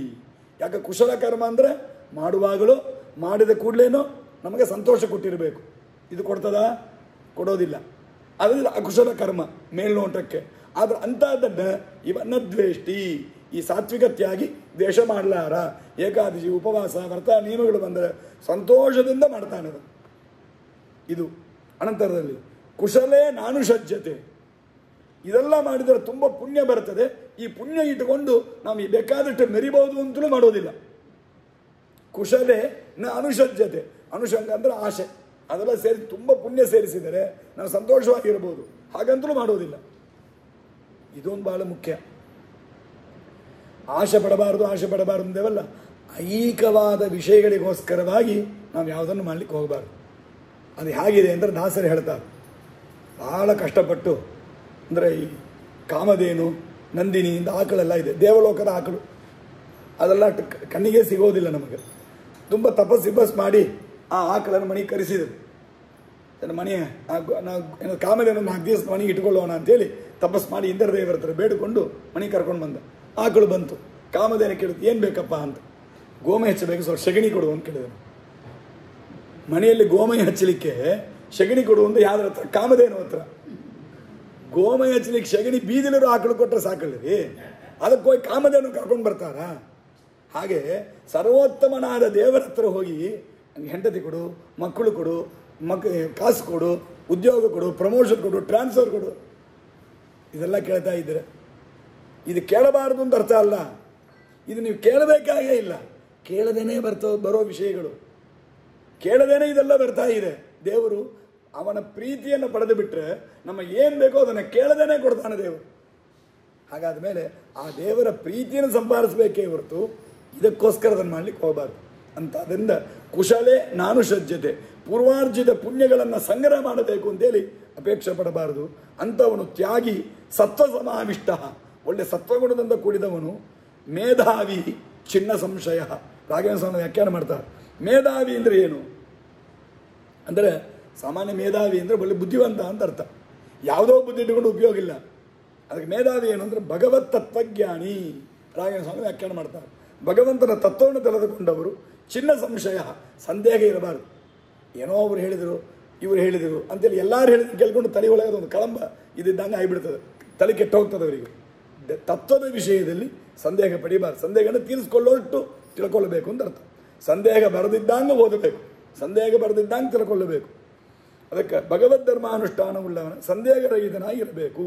ಅಂತ ತ್ಯಾಗಿ ಏನಿದ್ದಾನೆ ಸಾತ್ವಿಕನಾಗಿದ್ದಾನೆ. ಇಂಥ ತ್ಯಾಗಿ ಸಾತ್ವಿಕ. ನಹಿದೇ ಭಗವೃತ ಶಕ್ಯಂ ತ್ಯಕ್ತುಂ ಕರ್ಮಾಣ್ಯಶೇಷತಃ ಎಷ್ಟು ಕರ್ಮ ಫಲತ್ಯಾಗಿ ಸತ್ಯಾಗಿತ್ಯಭಿಧೀಯತೆ. ಅಲ್ಲ, ಅರ್ಜುನ ಕೇಳ್ಬೋದು ಇವಾಗ, ಕೃಷ್ಣ ಹೀಗಾಗಿ ನಮ್ಮನ್ನು ತಪ್ಪ ಅಂದರೆ ಇಷ್ಟ್ಯಾಕೆ ನಮ್ಮನ್ನು ಕಷ್ಟ ಕೊಡ್ತೀವಿ? ತ್ಯಾಗಿ ಎಂಬ ಶಬ್ದ ಕರ್ತೀನಿ. ಲಿಟ್ರಲ್ ಮೀನಿಂಗ್ ಏನಿದೆ? ಸಿಂಪಲಾಗಿ ಹೇಳ್ರಿ, ಯಾವಾಗಲೂ ತುಂಬ ಕಷ್ಟ ಕೊಡಬಾರ್ದು. ತ್ಯಾಗಿ ಅಂದರೆ ಏನು? ಸ್ಯಾಕ್ರಿಫೈಸ್ ಮಾಡೋವ, ಬಿಡೋ ಅಂತ ಅರ್ಥ. ಕರ್ಮವನ್ನು ಬಿಟ್ಟವನನ್ನು ತ್ಯಾಗಿ ಅಂತ ಹೇಳ್ರಿ. ಇಲ್ಲಿ ಏನು ಹೇಳ್ತಾ ಇದ್ರೆ ಉಲ್ಟಾವಾಗಿ ಕರ್ಮವನ್ನು ಮಾಡೋವರನ್ನು ತ್ಯಾಗಿ ಅಂತ ಕರಿತೀವಿ. ಆದರೆ ತ್ಯಾಗಿ ಶಬ್ದದ ಅರ್ಥ ಏನು? ಬಿಟ್ಟವರು ಅಂತ. ನೀವು ಮಾಡೋವರನ್ನು ತ್ಯಾಗಿ ಅಂತ ಹೇಳ್ತಾ ಇದ್ದೀರಿ. ಇದು ಯಾಕೆ ಹಿಂಗೆ ಮಾಡ್ತೀವಿ? ಹಾಗಂತ ನಮ್ಮಂಥವ್ರು ಯಾರಾದರೂ ಮಂದ ಜನರ ಪ್ರಶ್ನವನ್ನು ಅರ್ಜುನ ಕೇಳ್ತಾನೆ. ಅದಕ್ಕೆ ದೇವರು ಉತ್ತರ ಹೇಳ್ತಾನೆ, ಆಯ್ತಪ್ಪ, ಕರ್ಮವನ್ನು ಬಿಟ್ಟವರನ್ನು ತ್ಯಾಗಿ ಅಂತ ಹೇಳೋಣ. ಕರ್ಮ ಬಿಡ್ಲಿಕ್ಕೆ ಆಗತ್ತಾ? ಕರ್ಮ ಬಿಟ್ಟಿರ್ಲಿಕ್ಕೆ ಆಗೋದಾ? ಯೋಚನೆ ಮಾಡಿರಿ. ಹೀಗೇ ಕೂತಿರ್ತೇವೆ. ಅದು ಯಾವುದೋ ಒಂದು ತಮಾಷೆ ಕೂಡ ಹೇಳಿದ್ರು, ಏನು ಮಾಡ್ಲಂಗೆ ಕೂತಿರ್ತೇನೆ. ಏನು ಮಾಡ್ಲಂಗೆ ಕೂತಿರೋದೇ ಒಂದು ಕರ್ಮ. ಯಾವನೊಬ್ಬ ಹೇಳ್ತಾ ಇದ್ದಲ್ಲ, ಸುಮ್ಮನೆ ಕೂತಿರೋದು ಎಷ್ಟು ಕಷ್ಟ ತಿಳಿಯೋದ ಅಂತ. ಹಾಗೆ ಸುಮ್ಮನೆ ಎಷ್ಟೊತ್ತು ಕೂತಿರು, ಒಂದು ಇರುವಿ ಬಂತು, ಬೇಡ ಒಂದು 5 ನಿಮಿಷ ಹಿಂಗೆ ಕೂತಿರಿ, ಒಂದು ಚೇಲ್ ಬಂತು, ನಾನು ಏನು ಮಾಡಬೇಕೀಗ? ಸುಮ್ಮನೆ ಕೂತಿರಲ್ಲ, ಹಿಂಗೆ ಎದ್ದು ಓಡಲ್ವಾ? ಆವಾಗ ಸುಮ್ಮನೆ ಕೂತಿರೋದು ಒಂದು ಕರ್ಮ. ಯಾವಾಗ ಏನೂ ಮಾಡಿಲ್ಲ ಅಂದ್ರೂ ಕೂಡ ಮನಸ್ಸಿನಲ್ಲಿ ಕರ್ಮ ನಡೀತಾ ಇರ್ತದೆ. ಮನಸ್ಸಲ್ಲಾದರೂ ಕರ್ಮ ನಡೀತಾ ಇರ್ತದೆ. ಯಾವ ಕೆಲಸವೂ ಮಾಡಲ್ಲ ಹಂಗೆ ಒಂದು ಚೇತನ, ಮನುಷ್ಯ ಅಲ್ಲ, ಒಂದು ಚೇತನ ಇರ್ಲಿಕ್ಕೆ ಆಗೋದಿಲ್ಲ. ಅದಕ್ಕೆ ಸಾಮಾನ್ಯ ಬೈಯೋದು, ಚೇತನ ಸುಮ ಕೂಡ್ಲಾರಂತ ಅಂತ ಬೈಯೋದು. ಈ ಚೇತನ ಅದು ಹೆಸರೇ ಅದಕ್ಕೆ ಚೇತನ ಅಂತ. ಏನು ಮಾಡಲಾಂಗ ಒಬ್ಬರಿಂದ ಇರ್ಲಿಕ್ಕೆ ಆಗಲ್ಲ. ನಗಿ ಕಶ್ಚಿತ್ ಕ್ಷಣಮಪಿ ಜಾತು ತಿಷ್ಟತ್ ಅಕರ್ಮ ಕೃತ. ಕೃಷ್ಣನೇ ಮೊದಲು ಹೇಳಿದ್ದು ಗೀತೆಯಲ್ಲಿ. ಅದಕ್ಕೆ ನೈಕಶ್ಚಿಕ್ಷಣಮಪಿ ಜಾತುಷ್ಟತ್ಯ ಕರ್ಮ ಕೃತ ಕೃಷ್ಣನ ನೇಹ ಇನ್ನು ಕುರ್ವನ್ನೇವೇಹ ಕರ್ಮಾಣಿ ಜಿಜೀವೇ ಶತಕಂ ಸಮಾಹ ಉಪನಿಷತ್ ಹೇಳ್ತಾ ಇದೆ. ದೇವರು ಹೇಳ್ದ ನಹಿ ದೇಹಭೃತ ಶಕ್ಯಂ ತ್ಯಕ್ತುಂ ಕರ್ಮಾಣ್ಯಶೇಷತಃ. ಯಾವೊಬ್ಬ ಚೇತನದಿಂದಲೂ ಯಾವೊಬ್ಬ ಜೀವರಾಶಿಯಿಂದಲೂ ಯಾವುದೇ ಕರ್ಮ ನಾನು ಮಾಡ್ಲಾಗಿರ್ತೇನೆ ಅಂತ ಒಬ್ಬನಿಂದ ಇರಲಿಕ್ಕೆ ಆಗೋದೇ ಇಲ್ಲ. 100% ನೋ ಚಾನ್ಸ್. ಹಾಗಿದ್ದ ಮೇಲೆ ಏನೋ ಒಂದು ಕರ್ಮ ಮಾಡಲೇಬೇಕು. ಅವ ಯಾಂಗ ತ್ಯಾಗಿನ ಕರೆಯೋದು? ಕರ್ಮವನ್ನು ಬಿಟ್ಟವನನ್ನು ತ್ಯಾಗಿನ ಕರೆಯೋದು ಅಂದರೆ ಕರ್ಮವನ್ನು ಬಿಡ್ಲಿಕ್ಕೆ ಆಗತ್ತಾ ಮೊದಲು? ಹಾಗಾದರೆ ಇಲ್ಲ. ಇವತ್ತು ಲೋಕದಲ್ಲಿ ಯಾರನ್ನ ತ್ಯಾಗಿ ಅಂತ ಕರೀತಾರೆ? ತ್ಯಾಗಿ ಅಂತ ಕೆಲವರನ್ನ ಹೆಸರು ಹೇಳ್ತಾರಲ್ವ, ಯಾರನ್ನ ತ್ಯಾಗಿ ಅಂತ ಕರೀತಾರೆ? ಅವನು ಎಷ್ಟು ಕುಡಿ ಹಿಡಿದಿದ್ದಾನೆ, ಹೊಡಿ ತಿಂದಿದ್ದಾನೆ ಇಲ್ವಾ? ಯಾವನು ಬ್ರಿಟಿಷ್ ಹತ್ರ ಹೊಡಿ ತಿಂದ, ಕೊಡಿ ಹಿಡ್ಕೊಂಡು ಹೋದ, ಜಯ ಭಾರತ ಅಂತ ಧ್ವನಿ ಉದ್ಘೋಷಣೆ ಮಾಡಿದ ಅಂತ ಅವನು ತ್ಯಾಗಿ ಅಂತೀರಿ. ಎಲ್ಲ ಬಿಟ್ಟವಂತಂದ್ರೆ ತ್ಯಾಗಿನ ಕರಿಬೇಕಂದ್ರೆ ಅದೆಲ್ಲ ಮಾಡೋದಕ್ಕಾಗಿ ಮನೆ ಬಿಟ್ಟ, ಹೆಂಡತಿ ಬಿಟ್ಟ, ಮಕ್ಕಳು ಬಿಟ್ಟ, ಆಸ್ತಿ ಬಿಟ್ಟ, ಓದು ಬಿಟ್ಟ, ತನ್ನ ಜೀವನ ಬಿಟ್ಟ. ಹಾಗಾದರೆ ಯಾವುದಕ್ಕೋಸ್ಕರ ಇದೆಲ್ಲ ಬಿಟ್ಟ? ಅದಕ್ಕಾಗಿ ಇವನು ತ್ಯಾಗಿ ಅಂತ ಕರಿತೇವೆ. ಇದೆಲ್ಲ ಬಿಟ್ಟದ್ದು ದೊಡ್ಡದಲ್ಲ, ಇದು ಬಿಟ್ಟದ್ದಕ್ಕೆ ಏನು ಮಾಡಿದವ? ಅದಕ್ಕೆ ಲೌಕಿಕದಲ್ಲಿ ಅವನನ್ನು ತ್ಯಾಗಿ ಅಂತ ಕರೀತಾರೆ. ಹಾಗೆ ಧಾರ್ಮಿಕದಲ್ಲಿ ತ್ಯಾಗಿ ಅಂದರೆ ಏನು? ಬಿಟ್ಟದ್ದಕ್ಕೆ ತ್ಯಾಗಿ ಅಂತಲ್ಲ. ಇದೆಲ್ಲ ಬಿಟ್ಟು ಯಾವುದನ್ನು ಹಿಡಿಲಿಕ್ಕೆ ಇದನ್ನು ಬಿಟ್ಟಿದ್ದಿ ಅದನ್ನು ನೋಡಬೇಕು. ಯಾವುದನ್ನು ಒಂದು ಹಿಡಿಲಿಕ್ಕೆ ಉಳಿದದನ್ನು ಬಿಡ್ತಾರೆ. ಅವ ಹಿಡದದ್ದು ಯಾವುದನ್ನು ಅದನ್ನಿಟ್ಟುಕೊಂಡು ನಾನು ತ್ಯಾಗಿಯ ಯಾಕಂತ ಅರ್ಥ ಮಾಡಬೇಕೇ ಹೊರತು ಬಿಟ್ಟದ್ದಕ್ಕಾಗಿ ನಾವು ತ್ಯಾಗಿ ಆಗೋದಿಲ್ಲ. ಅದಕ್ಕೆ ಹೇಳ್ದ ನಗಿ ದೇಹಭೃತ ಶಕ್ಯಂ ತ್ಯಕ್ತುಂ ಕರ್ಮಾಣ್ಯಶೇಷತಃ. ಸರ್ವಾತ್ಮನ ಕರ್ಮ ಬಿಟ್ಟಿರ್ತೇನೆ ಎಂಬುದು ಯಾವ ಚೇತನರಿಗೂ ಸಾಧ್ಯ ಇಲ್ಲ. ಹಾಗಾದರೆ ತ್ಯಾಗಿ ಅಂತ ಯಾರು? ಎಷ್ಟು ಕರ್ಮಫಲ ತ್ಯಾಗಿ ಸತ್ಯಾಗಿತ್ಯಭಿಧೀಯತೆ. ಯಾರು ಕರ್ಮದ ಫಲದಲ್ಲಿ ಆಸೆ ಬಿಡ್ತಾನೆ, ಆ ಕರ್ಮ ಮಾಡಬೇಕು, ಆ ಫಲವನ್ನು ಎದುರು ನೋಡಬೇಕು. ಅದಕ್ಕೆ ಹೇಳ್ತಾರೆ ಕರ್ಮದಲ್ಲೇ ಅಧಿಕಾರ ನಿನಗೆ, ಕರ್ಮಣ್ಯೇವ ಅಧಿಕಾರಸ್ಥೆ ಮಾ ಫಲೇಶು ಕದಾಚನ. ಕರ್ಮವನ್ನಷ್ಟೇ ಮಾಡು, ಅದಕ್ಕೆ ಫಲಮೈ ಎದಿರ್ಪಾರಾದೆ, ಕಡಮೆಯೇ ಚೈದಿರು, ಕಡಮೆಯೇ ಎದಿರ್ಪಾರಾದೆ. ಗೀತೆಯ ತತ್ವ ಇದೆ. ಇಂಥವನನ್ನು ತ್ಯಾಗಿ ಅಂತ ಕರೀತಾರೆ ಅರ್ಜುನ. ಅದಕ್ಕೆ ಅನಿಷ್ಟಮಿಷ್ಟಂ ಮಿಶ್ರಂಚ ತ್ರಿವಿಧಂ ಕರ್ಮಣ ಫಲಂ ಭವತ್ ಅತ್ಯಾಗಿನಾಂ ಪ್ರೇತ್ಯ ನತು ಸನ್ಯಾಸಿನಾಂ ಕ್ವಚಿತ್. ಈ ತ್ಯಾಗಿಯನ್ನು ದೇವರು ಇಷ್ಟು ವಿಶೇಷ ಕೊಟ್ಟು ಹೊಗಳಿದ್ದ. ಇಷ್ಟು ಮಾತ್ರ ಅಲ್ಲ, ಅವರಿಗೆ ಯಾವ್ಯಾವ ಥರ ಫಲ ಆಗತ್ತೆ, ತ್ಯಾಗ ಮಾಡದೇ ಇದ್ದವರಿಗೆ ಏನು ಫಲ ಆಗತ್ತೆ, ತ್ಯಾಗ ಮಾಡಿದವರಿಗೆ ಹಾಗಿರ್ತಾರೆ. ಇದು ಎರಡನ್ನೂ ಹೇಳಿ ತ್ಯಾಗಿಯನ್ನು ಪ್ರಶಂಸೆ ಮಾಡ್ತಾನೆ ದೇವರು. ನಾವು ಮಾಡಿದ ಕರ್ಮಕ್ಕೆ 3 ಥರ ಫಲ ಇದೆ. ಅನಿಷ್ಟಂ, ಇಷ್ಟಂ, ಮಿಶ್ರಂ ಅಂತ 3 ಥರ ಫಲ. ಅನಿಷ್ಟ ಅಂದರೆ ಏನು? ಯಾರಿಗೂ ಇಷ್ಟ ಇಲ್ಲದ್ದು, ಬೇಡಲಾದದ್ದು, ಜನರಲ್ಲ ಯಾರಿಗಿದೆ ಬೇಡಲಾದದ್ದು ಅಂತ ಕೇಳೋದಿರ್ತದೆ. ಅಂತ ಅದೆಲ್ಲ ಅನಿಷ್ಟ ಅಂತ ಹೆಸರು. ನರಕಾದಿಗಳು, ಯಾರಿಗೆ ನರಕ ಬೇಕು ಅಂತ ಆಸೆ ಪಡ್ತಾರ? ತುಂಬ ಆಸೆ, ಒಂದ್ಸಲ ನರಕಕ್ಕೆ ಹೋಗಿ ಬರಬೇಕು ಅಂತ ಯಾರು ಆಸೆ ಪಡೋದಿಲ್ಲ. ಅಂದರೆ ನರಕದ ಬಗ್ಗೆ ಗೊತ್ತಿದ್ದವರು, ನರಕ ಅಂದರೆ ಏನು ತಿಳಿದವರು, ಏನೂ ತಿಳಿದವರು ಅದೇನೋ ಪಾಪ ಈ ಸ್ವಿಟ್ಜರ್ಲ್ಯಾಂಡು ಆ ಕಡೆ ಇದ್ದಾಗ ನರಕ ಅಂತ ಒಂದು ಇದೆ ಅಂತ ತಿಳ್ಕೊಂಡ್ರೆ ನಾವೇನು ಮಾಡಲಿಕ್ಕಿಲ್ಲ. ನರಕ ಅಂದರೆ ಏನು ತಿಳ್ಕೊಂಡವ ನರಕಕ್ಕೆ ಹೋಗಬೇಕು ಅಂತ ಯಾರು ಆಸೆ ಪಡೋದಿಲ್ಲ. ಅದಕ್ಕೆ ಅನಿಷ್ಟದು. ಇಷ್ಟ ಹೋಗಬೇಕು ಅಂತ ಆಸೆ ಪಡೋದು ಸ್ವರ್ಗಾದಿಗಳು, ಒಂದು ಅಭ್ಯುದಯ, ಬೆಟರ್ಮೆಂಟ್, ಅದಕ್ಕೆ ಸ್ವರ್ಗ ಅಂತ ಅರ್ಥ. ಮಿಶ್ರ ಅಂದ್ರೆ ಏನು? ಎರಡೂ ಕಳೆದಿದ್ದು ಯಾವುದೊಂದು ವರ್ಣನೆ ಮಾಡ್ತಾರೆ. ಸ್ವರ್ಗ ನರಕದಲ್ಲಿ ಆಗುವ ಎರಡು ಸೇರಿದ್ದು ಯಾವುದು ಅಂದರೆ ರಾಘವೇಂದ್ರ ಸ್ವಾಮಿ ವ್ಯಾಖ್ಯಾನ ಮಾಡ್ತಾರೆ. ಮಾನುಷ ದೇಹ ನಮ್ಮದು ಅದು ಹಿಂಗೆ ಯಾವಾಗ ರೆಂಡಂಗಟ್ಟ. ನಾವು ಅದು ಒಂದು ಹಾಂಗೂ ಇಲ್ಲ, ಅದು ಹಿಂಗೂ ಇಲ್ಲ, ಯಾವುದಾದೊಂದು ಇದ್ದರೆ ಪರವಾಗಿಲ್ಲ. ಈ ರೆಂಡಂಗಟ್ಟ ಅಂದರೆ ಯಾವಾಗಲೂ ಕಷ್ಟ. ಮನುಷ್ಯ ದೇಹ ಅಂತದ್ದೇ. ಮಾನುಷ ಮಿಶ್ರ, ಅದು ಸುಖವೇ ಇಲ್ಲ ಅಂತಿಲ್ಲ, ಸುಖ ಆಗ್ತದೆ. ಈ ದೇಹದಲ್ಲಿ ಎಷ್ಟೋ ಸುಖ ಅನುಭವಿಸ್ತೇವೆ, ಸುಖವಾಗೇ ಇರ್ತೇವೆ ಅಂದ್ರೆ ಎಲ್ಲ ದುಃಖವೂ ಜೊತೆಗೆ ಬರ್ತದೆ. ಏನು ಮಾಡಲಿಕ್ಕಿಲ್ಲ. ಈ ಸುಖ ದುಃಖ, ಸುಖ ದುಃಖ, ದುಃಖ ಸುಖ ಎರಡು ಒಂದರ ಜೊತೆಗೆ ಒಂದು ಮಿಂಗಲಾಗಿ ಸೇರಿ ಒಂದರಿಂದ ಒಂದು ಎಲ್ಲ ಸೇರಿಕೊಂಡಿರ್ತದೆ. ನಮ್ಮನ್ನು ಬಿಟ್ಟು ಎರಡೂ ಪ್ರತ್ಯೇಕ ಇರೋದೇ ಇಲ್ಲ, ಯಾವಾಗಲೂ ಕೂಡ ಇರ್ತದೆ ನಮಗೆ. ಹಾಗಾಗಿ ಇದು ಮಿಶ್ರ ಫಲ ಮಾನುಷಾದಿಗಳು. ಇದನ್ನು ಅತ್ಯಾಗಿಯಾದವ ಇದು 3 ಪಡಿತಾನೆ. ಅಂದರೆ ಇದು 3 ಫಲಗಳು. ಅನಿಷ್ಟಂ ಇಷ್ಟಂ ಮಿಶ್ರಂಚ ತ್ರಿವಿಧಂ ಕರ್ಮಣ ಫಲಂ. ಅದರಲ್ಲಿ ಭವತಿ ಅತ್ಯಾಗಿನಾಂ ಪ್ರೇತ್ಯ. ಅತ್ಯಾಗಿಗಳಿಗೆ ತ್ಯಾಗ ಮಾಡದೇ ಇದ್ದವರು ಸತ್ತ ಮೇಲೆ ಅವನು ಏನಾಗ್ತಾನಂದ್ರೆ ಅನಿಷ್ಟವಾದ ಫಲವನ್ನು ಅನುಭವಿಸ್ತಾನೆ. ಅದೆಲ್ಲ ಅನುಭವಿಸಿ ಮತ್ತೆ ಸಂಸಾರಕ್ಕೆ ಬರ್ತಾನೆ ಮತ್ತು ಮನುಷ್ಯನಾಗಿ ಹುಡ್ತಾನೆ. ಅದಕ್ಕಾಗಿ ಅವನಿಗೆ ಅಂಥದ್ದು ಏನೋ ಸ್ವಲ್ಪ ಒಂದೆರಡು ಗೊತ್ತಿದ್ದು ಗೊತ್ತಿಲ್ಲದೆ ಏನೋ ಒಂದು ಪುಣ್ಯಕರ್ಮ ಮಾಡಿದ್ರೆ ಸ್ವರ್ಗವೂ ಬರ್ತದೆ ಅವನಿಗೆ. ನರಕ ಜಾಸ್ತಿ, ಸ್ವರ್ಗವೂ ಸ್ವಲ್ಪ ಮತ್ತು ಮನುಷ್ಯ, ಈ 3ರಲ್ಲಿ ತಿರುಗುತ್ತಾ ಇರ್ತಾನೆ. ತಿರುಗಿ ಬರ್ತಾ ಇರ್ತಾನೆ. ಆದರೆ ಭವತ್ ಅತ್ಯಾಗಿನಾಂ ಪ್ರೇತ್ಯ ನತು ಸನ್ಯಾಸಿನಾಂ ಕ್ವಚಿತ್. ಸನ್ಯಾಸಿಗೆ ಮಾತ್ರ ಅದು ಬರೋದಿಲ್ಲ, ಆ ಥರ ಫಲ ಬರೋದಿಲ್ಲ. ಅವನು ಭಗವಂತನ ಪ್ರೀತಿಯಿಂದ ಮೋಕ್ಷಕ್ಕೆ ಹೋಗ್ತಾನೆ ಅಂತ ಅರ್ಥ. ಇಲ್ಲಿ ತ್ಯಾಗಿಗಳ ಮಹಿಮೆ ಹೇಳ್ತಾ ಬಂದಿದ್ದಾರೆ ಇವಾಗ, ಇಲ್ವಾ? ತ್ಯಾಗಿ ಎಂಬುದರ ಬಗ್ಗೆ ಹೇಳ್ತಾ ಬರ್ತಾ ಇದ್ದಾರೆ. ತ್ಯಾಗಿ ಅಂದರೆ ಯಾರು? ನಾನು ನನ್ನದು ನನಗೋಸ್ಕರ ಎಂಬ ಅಭಿಮಾನ ಬಿಟ್ಟು ದೇವರು ಮಾಡಿಸ್ತಾನೆ ಅಂತ ಹೇಳ್ಕೊಂಡು ಕರ್ಮ ಮಾಡೋರು, ವಿಹಿತ ಕರ್ಮ ಮಾಡೋರು ತ್ಯಾಗಿ, ಇಷ್ಟರ್ಥ. ಸನ್ಯಾಸಿಯಿಂದ ಇನ್ನೊಬ್ಬರ ಬಗ್ಗೆ ಹೇಳಿದ್ದೆವು. ಸನ್ಯಾಸಿ ಅಂದರೆ ಯಾರು? ಕರ್ಮವನ್ನೇ ಬಿಟ್ಟವರು. ಇದರಲ್ಲಿ ಕರ್ಮ ಮಾಡಿ ನಾನು ನನ್ನದು ನನಗ ಎಂಬುದಕ್ಕೋಸ್ಕರ ಬಿಡೋದು ತ್ಯಾಗಿ ಅಂತ ಒಂದು ಅರ್ಥ ನೋಡಿದೆವು. ಸನ್ಯಾಸಿ ಅಂದರೆ ಇಂಥ ಕೇವಲ ಕಾಮಕರ್ಮವನ್ನು ಮಾಡದೇನೆ ಬಿಡೋದು, ಸಕಾಮ ಕರ್ಮವನ್ನು ಕಾಮನಾ ಬಿಟ್ಟು ಮಾಡೋದು, ಒಟ್ಟು ಹಿಂಗೆ ಕಾಮನಾ ಬಿಟ್ಟವರು, ಹೀಗಿದ್ದವರನ್ನ ಸನ್ಯಾಸಿ ಅಂತ ಕರೆದಿದ್ದೆವು. ಅದರ ಮೇಲೆ ಡಿಫರೆನ್ಸ್ ತೋರಿಸ್ಬಿಟ್ಟು ದೇವರೇನು ಮಾಡ್ತಾ ಬಂದಿದ್ದಾನೆ? ತ್ಯಾಗಿಗಳು ತ್ಯಾಗ 3 ವಿಧ, ಸಾತ್ವಿಕ, ರಾಜಸ, ತಾಮಸ ಅಂತ ಹೇಳ್ತಾ ಬಂದಿದ್ದಾನೆ. ಹಾಗಿರೋ ಕಾಲಕ್ಕೆ ತ್ಯಾಗಿಗಳ ಬಗ್ಗೆ ಮಾತಾಡಬೇಕು. ಇದ್ದಕ್ಕಿದ್ದಂಗೆ ದೇವರೇನು ಮಾಡಿಬಿಟ್ಟ ಇಲ್ಲಿ? ಭವತ್ ಅತ್ಯಾಗಿನಾಂ ಪ್ರೇತ್ಯ ನತು ಸನ್ಯಾಸಿನಾಂ ಕ್ವಚಿತ್ ಅಂದ. ಅತ್ಯಾಗ ಮಾಡದೇ ಇದ್ದವರಿಗೆ ಈ ಫಲಗಳೆಲ್ಲ ಆಗತ್ತಪ್ಪ, ಸನ್ಯಾಸಿಗಳಿಗೆ ಈ ಫಲ ಆಗಲ್ಲ ಅಂತ ಹೇಳ್ತಾನೆ. ಆದರೆ ಇದಕ್ಕೆ ಹೆಂಗೆ ಹೇಳಿರ್ಬೇಕು? ರೆಲವೆಂಟ್ ಟು ದಿ ಕಾಂಟೆಕ್ಸ್ಟ್ ಹ್ಯಾಂಗೆ ಬಂದಿರಬೇಕಂದ್ರೆ, ಅತ್ಯಾಗ ಮಾಡದೇ ಇದ್ದವರಿಗೆ ಫಲಗಳೆಲ್ಲ ಆಗತ್ತೆ, ತ್ಯಾಗ ಮಾಡಿದವರಿಗೆ ಆಗಲ್ಲ. ಹಾಗ್ತಾನೆ ಬರಬೇಕು. ತ್ಯಾಗ ಮಾಡದೇ ಇದ್ದವರಿಗೆ ಆಗತ್ತೆ, ತ್ಯಾಗ ಮಾಡಿದವರಿಗೆ ಇದೆಲ್ಲ ಬರಲ್ಲ, ನರಕಲ್ಲ ಆಗಲ್ಲ ಅಂತ ಹೇಳಬೇಕು. ಅದು ಇದ್ದಕ್ಕಿದ್ದ ದೇವರು ಸನ್ಯಾಸಿನ ಪದ ಸೇರಿಸ್ಬಿಟ್ಟೆ, ತ್ಯಾಗಿ ಎಂಬ ಪದ ತೆಗೆದುಬಿಟ್ಟು ಸನ್ಯಾಸಿನ ಪದ ಹಾಕಿಬಿಟ್ಟು. ಶ್ರೀಮದಾಚಾರ್ಯರು ಅದೇ ನಾನು ಆರಂಭದ ಹೇಳಿದೆ, ತುಂಬ ಮೈನ್ಯೂಟ್ ಆಗಿ ಗಮನಿಸ್ತಾರೆ. ಏನು ಕಾರಣ ಅಂತಂದರೆ, ಆ ಗೀತೆ ಮೇಲೆ, ಆ ಶಾಸ್ತ್ರದ ಮೇಲೆ ಅಷ್ಟು ಅಭಿಮಾನ. ರಸಿಕರ್ತನ ಏನು ಮಾಡೋರು ಅಂದ್ರೆ ಇಂಚಿಂಚಿಗೆ ಗಮನಿಸೋರು. ನಾವೆಲ್ಲ ಹಾಡು ಕೇಳ್ತೇವೆ, ಸಂಗೀತ ಯಾರೋ ಹಾಡ್ತಾರ ಕೇಳ್ತೇವೆ, ಏನೋ ಒಂದು ಸುರುಟಿ ರಾಗವೋ ಸಂಜುರುಟಿ ರಾಗವೋ ನಿಶ್ಶಬ್ದ ಏನೋ ಒಂದು ರಾಗ ತಾಳ ಇದೆ ಕೇಳ್ತೇವೆ, ಸಂತೋಷ ಆಯಿತು, ಹೊರಟು ಬಂದುಬಿಡ್ತೇವೆ, ಚೆನ್ನಾಯಿತು ಅಂತ.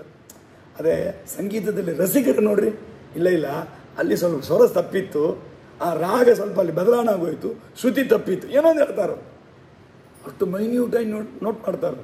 ಯಾಕಂದ್ರೆ ಅವರು ಅದರಲ್ಲಿ ರಸಿಕರಾಗಿರ್ತಾರೆ, ಆ ವಿಷಯ ಗೊತ್ತಿರುತ್ತೆ, ಅದ್ರಲ್ಲಿ ಇಂಟ್ರೆಸ್ಟ್ ಇರುತ್ತೆ, ಅದನ್ನು ಅನುಭವಿಸ್ತಾರೆ. ಹಾಗಾಗಿ ಅವರಿಗೆ ಅದೆಲ್ಲ ಗೊತ್ತಾಗತ್ತೆ. ನಾವು ಅದೆಲ್ಲ ಏನಿಲ್ಲ, ಓದೇವೆ, ನೋಡಿದ್ದೇವೆ, ಕೇಳಿದ್ದೇವೆ, ಬಂದ್ಬಿಟ್ಟೆ.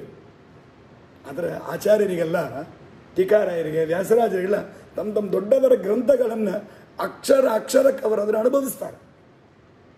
ಇಷ್ಟೊತ್ತು ಹಿಂಗೆ ಬರ್ತಾ ಇದೆ ಈ ಸೀಕ್ವೆನ್ಸಲ್ಲಿ. ಇದ್ದಕ್ಕಿದ್ದಾಗ ತ್ಯಾಗಿ ಅಂತ ಶಬ್ದ ಆಡಬೇಕಾದ ದೇವರು ಯಾಕೆ ಸನ್ಯಾಸಿ ಅಂತ ಆಡಿದ? ಆಚಾರ ಅದಕ್ಕೊಂದು ಕಾರಣ ಹೇಳ್ತಾ, ಎಷ್ಟು ಅದ್ಭುತ ಕಾರಣ ನೋಡ್ರಿ. ತ್ಯಾಗಿಗಳಿಗೂ ಸನ್ಯಾಸಿಗಳು ಇನ್ನೊಂದು ಚಿಕ್ಕ ಡಿಫರೆನ್ಸ್ ಇದೆ ಅವರ ಆಕ್ಟಿವಿಟೀಸಲ್ಲಿ.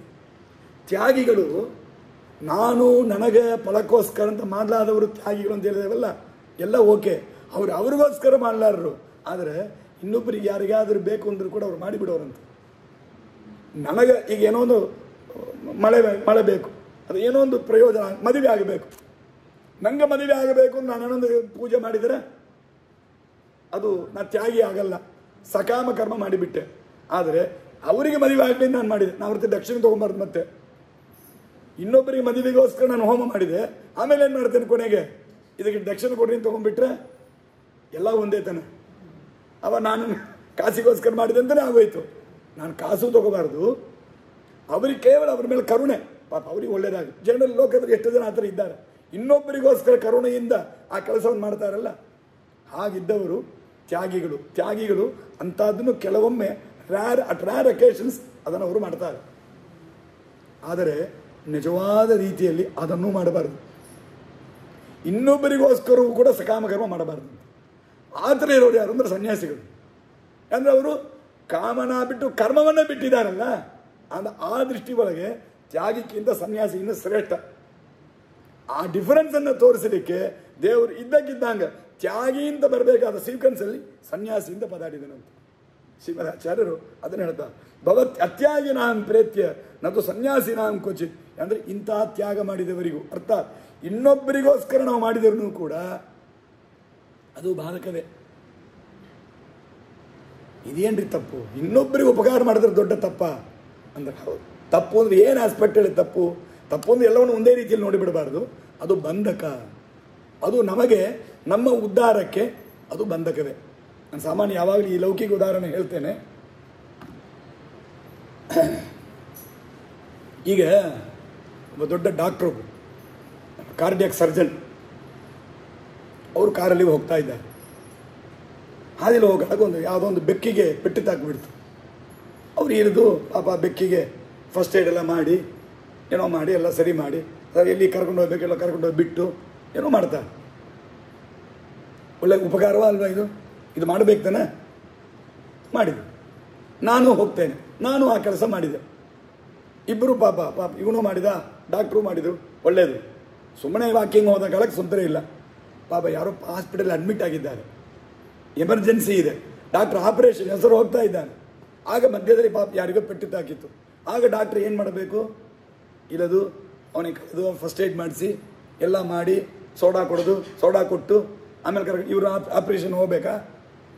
ಡಾಕ್ಟ್ರ್ ಕೆಲಸ ಏನಾವಾಗ ಇದನ್ನು ನೋಡ್ತಾ ಕೂತಿರಬಾರ್ದು. ಈ ಫಸ್ಟ್ ಏಡ್ ಮಾಡೋದು ಇವನ ಕೆಲಸ, ಇವ ಮಾಡಬೇಕಾ? ಇಲ್ಲ. ಅವಾಗ ಇವ ಅಲ್ಲಿ ಸೀದಾ ಆಪರೇಷನ್ ಮಾಡ್ಲಿಕ್ಕೆ ಹೋಗ್ಬೇಕು.